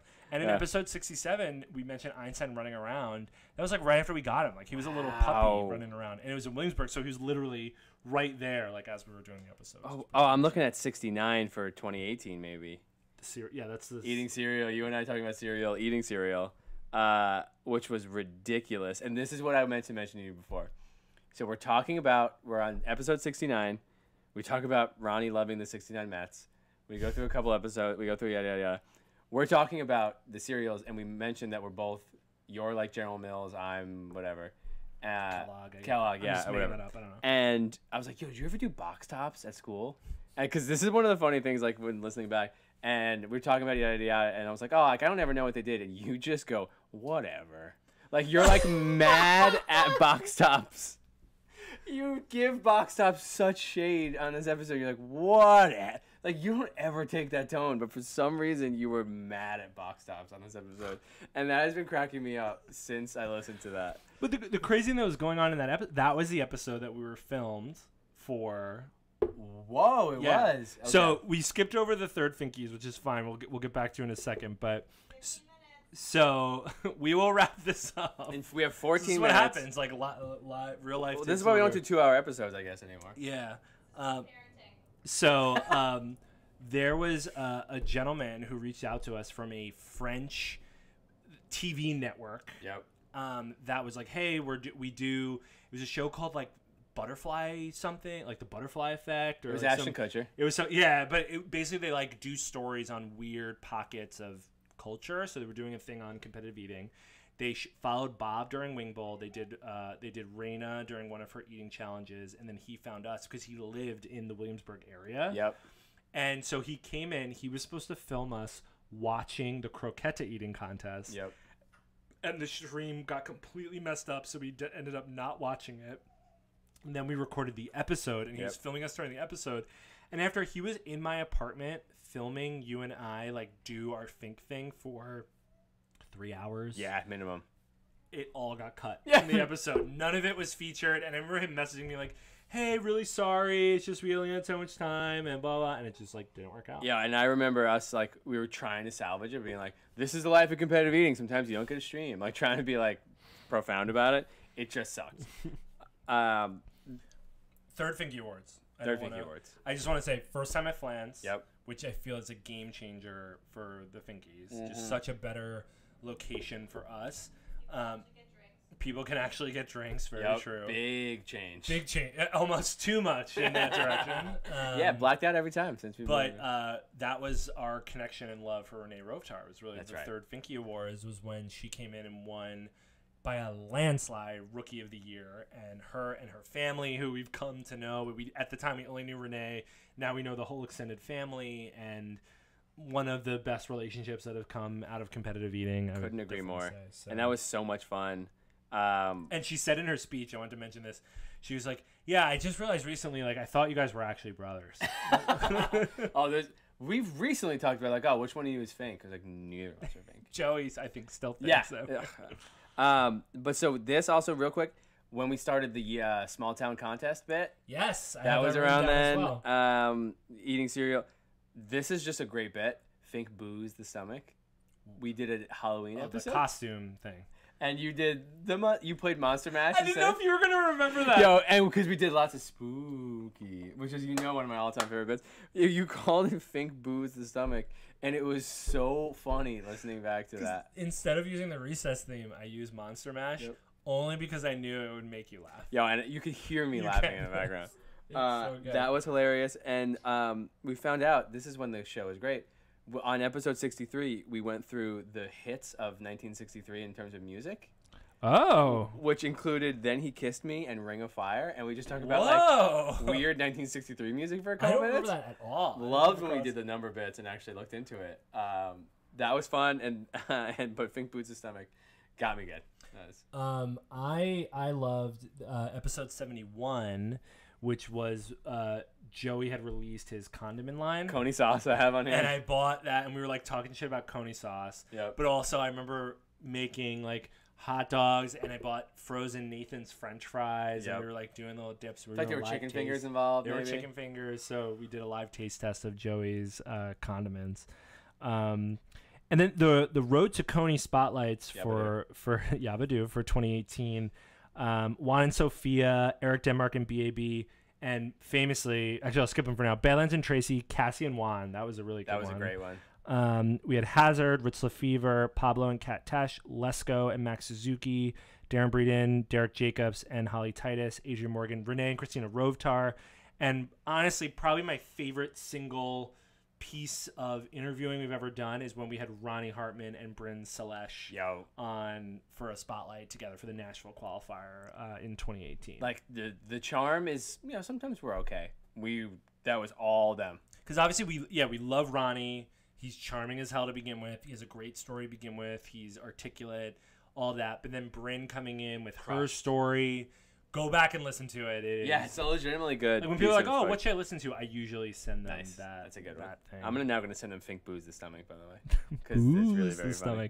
Do you remember episode 75? Does that stick out to you? No, it was. Go back to that I believe it was the first one that we did up in this loft. Really? But most importantly, it was when we interviewed Ken Hoffman. Oh, we definitely did that one up here. Yeah, Ken. Oof. So for anyone who doesn't remember, in 2018 during Nathan's, there was a controversy about the count of the hot dogs, Kaishish of Joey's count, and it got messed up on the screen and for the crowd and everything. And Ken Hoffman was one of the counters there. So I just remember somehow it got linked to him on social media, and I reached out to him and said, "Hey, would you be interested in being on the show?" Thinking he would never say yes. Yeah. He was like, "Yeah, sure." Great. And we called him. We had my cell phone linked up to the mixer up here, and it was pre-YouTube, we were just literally up here, like, circled around. Hot as like, hell. Yeah, no table, no nothing. Oh, remember when we went to IKEA to get the table? Yeah, hell that was yeah, adorable. man. That was when we looked more like a couple than ever in our entire lives. I mean, did you see a picture of us at the XFL recently? That was cute. I liked it. I thought it was good. But the Ken Hoffman interview, I really enjoyed. I as well. agree entirely. And I know we're running short on time. I have just quick recent. Please, yeah. Our ESPN invasion, the 30 for 30 and Adam Amin interviews, like almost not quite back to back, but like within a couple weeks of each other. Just going to the 30 for 30 in general was great. Being at the premiere there and actually like getting access from ESPN to go there was super cool. And a classic Fink Beats the Stomach. The contact you had at ESPN that we just like, of course, mythologized to all hell, even though she was like didn't care at all about us. I'm gonna force this one because you won't. You stepping into an MC role and us being able to talk about it a lot, and like you bringing that to the podcast, as well as just seeing you grow in the sport and as an MC was really nice to follow.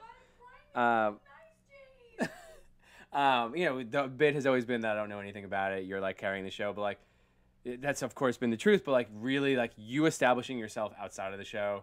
And me being able to learn a lot from you has been really cool. And also just seeing you really be successful, culminating in seeing you do it at Gyoza, which was really nice to be able to really see you do the thing. Has been a really nice part of the last like year or so. That was a fun and that was something that was interesting listening back on to when I became an MC and you know, hearing because there's a lot of. Thank you. That was so nice. Okay, Kate.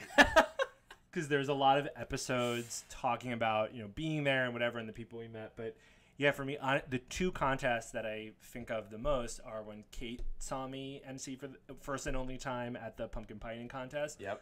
And you seeing me MC for the first and only time. We only go to the West Coast.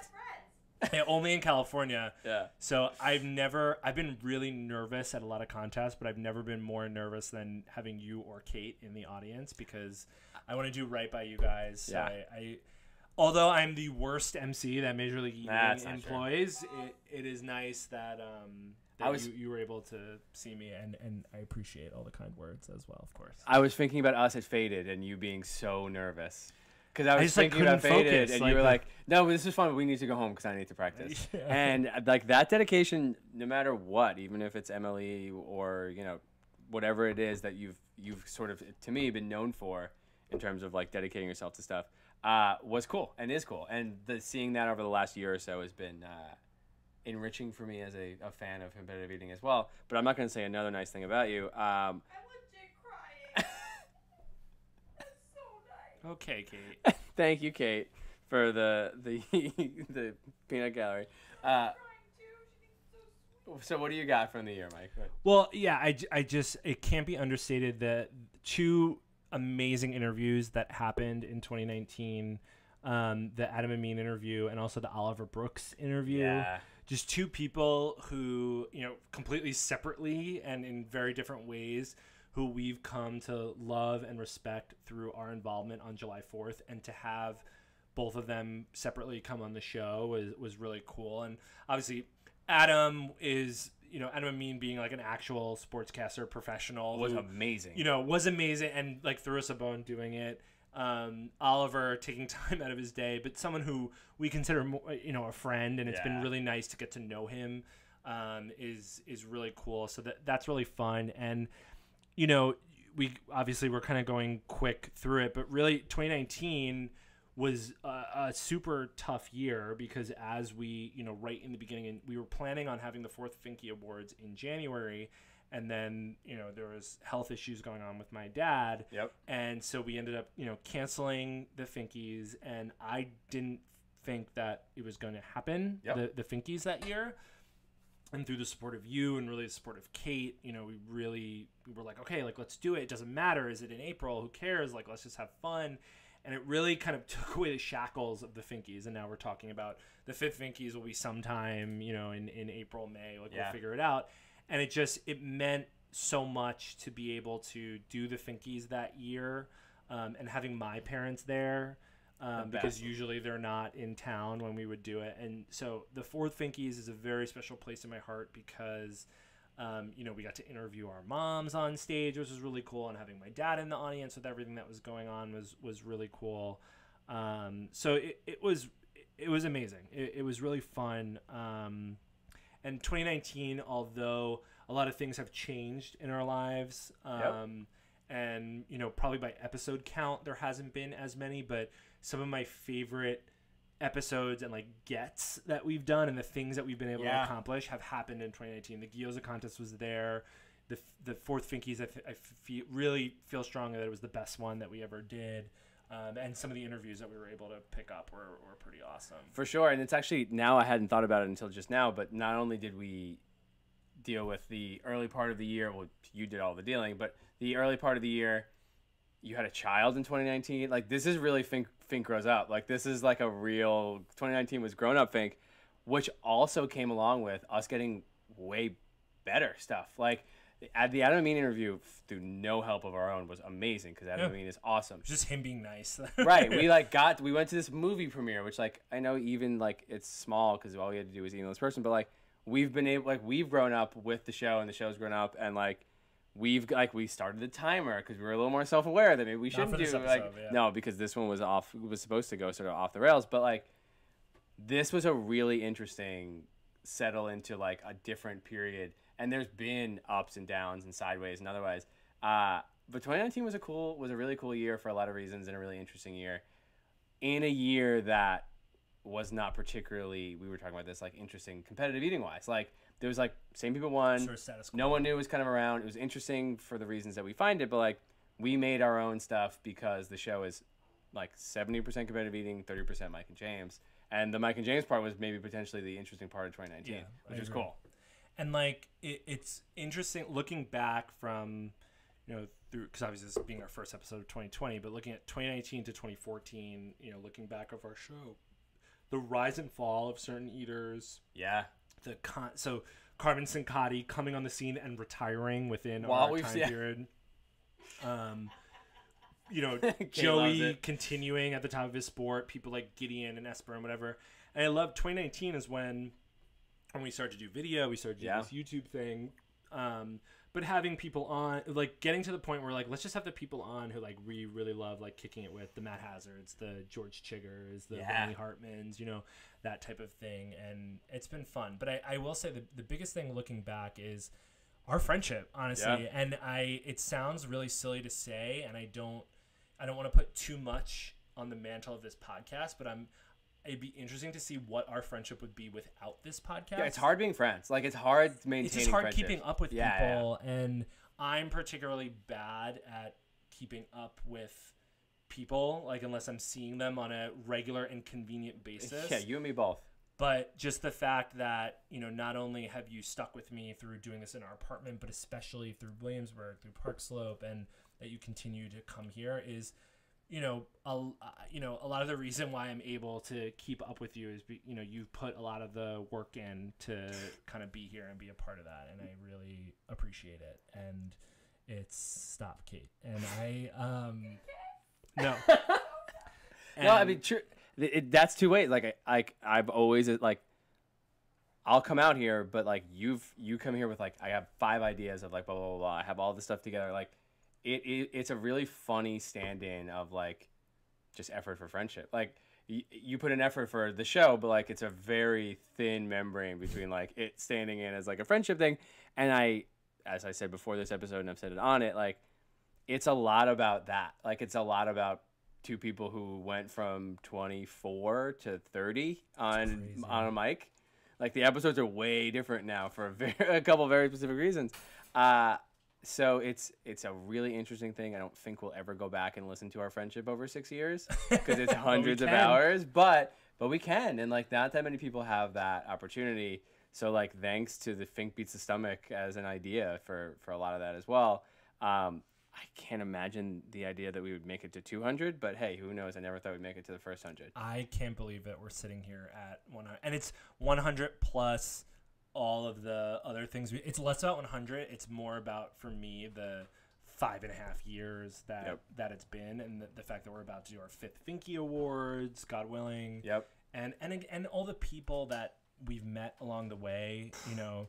And I love not only my friendship with you is easily the best part about this podcast, but also being able to bring in Kate and Maeve and Gergie and Tommy and Joe Maruca, and, you know, like all those people in our day-to-day over the years. Like Dan Rispoli is a character on this podcast. Yeah, and we have like a group chat with Rachel about competitive. Yeah, like that's like and 90% competitive eating. That like it's why? so nice. Like our family and friends like have become part of the Fink family as well. And like, you know, like Max and Cooper will talk to me about Right. like Oh my people God, who yeah. like you've met like once or twice. Like my cousin Kristen will listen with like her 2-year-old in Florida. Like that stuff is, and like this was always a bit that you loved, which is like my icebreaker is I have a competitive eating podcast. There are so many real life things that matter because of this episode. From something as small as like having a connection with your 14-year-old cousin, or having like a good icebreaker for when you have to like stand at a corporate event and say like, this is what I have. They're all fun, and it's all like a really interesting part of our lives. And there's no way we could have seen that when we started this almost 6 years ago. Yeah, I agree. And I don't know what the next 100 brings. We've talked 6 years. Yeah, right. And you and I have talked a little bit about it, and we still don't really know.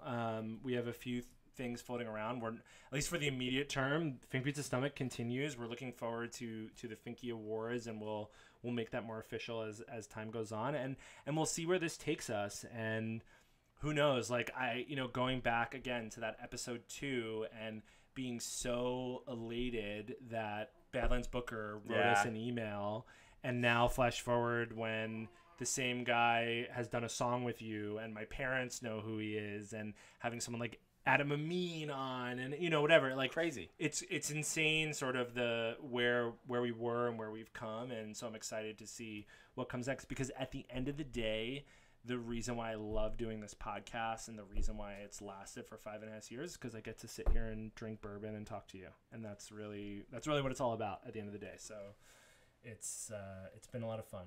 These 100 episodes. So. It has. But let us end 100 as we do all of them, Mike. So where can people reach us? Well, the best place to do that is, of course, to go to twitter.com/FBTSpod. And if 200, I actually don't even remember at this point. They're 280 now. 280 characters just aren't enough. You can send us an email. Yep. It's an electronic snail mail, and you can do that by sending it to finkpizzastomach@gmail.com. And James, if only there was one hub, one SharePoint, one center to send, I don't know, maybe you put this as sort of like a still photography. An image, a pic. What about if we took that and maybe like animated it a little bit? It could be a GIF or it could be a vid. And maybe someone else did that and they want to bring you to their website. URL, Mike. That's how the internet works. That's a link. And all of that can be found at facebook.com/FinkBeatsTheStomach. Finally got it right. You still got it. Don't call it a comeback. Those are the places you can find us. And as always, find us on the streets. Yeah, please do. Please do. Yeah. And we're at Instagram at FBTSpod. We're trying to get more. I want us to be more interactive on social media, so please give us a shout out. Yeah, just find us. You know how to find us. And I will say that not to end it on this note in a way, but over the years, there have been a handful of random people that have reached out to us that have been fans of the show who we haven't met before, haven't done whatever. And the one that really has been there for a really long time and sticks out in my mind is a gentleman by the name of Jimmy Brown.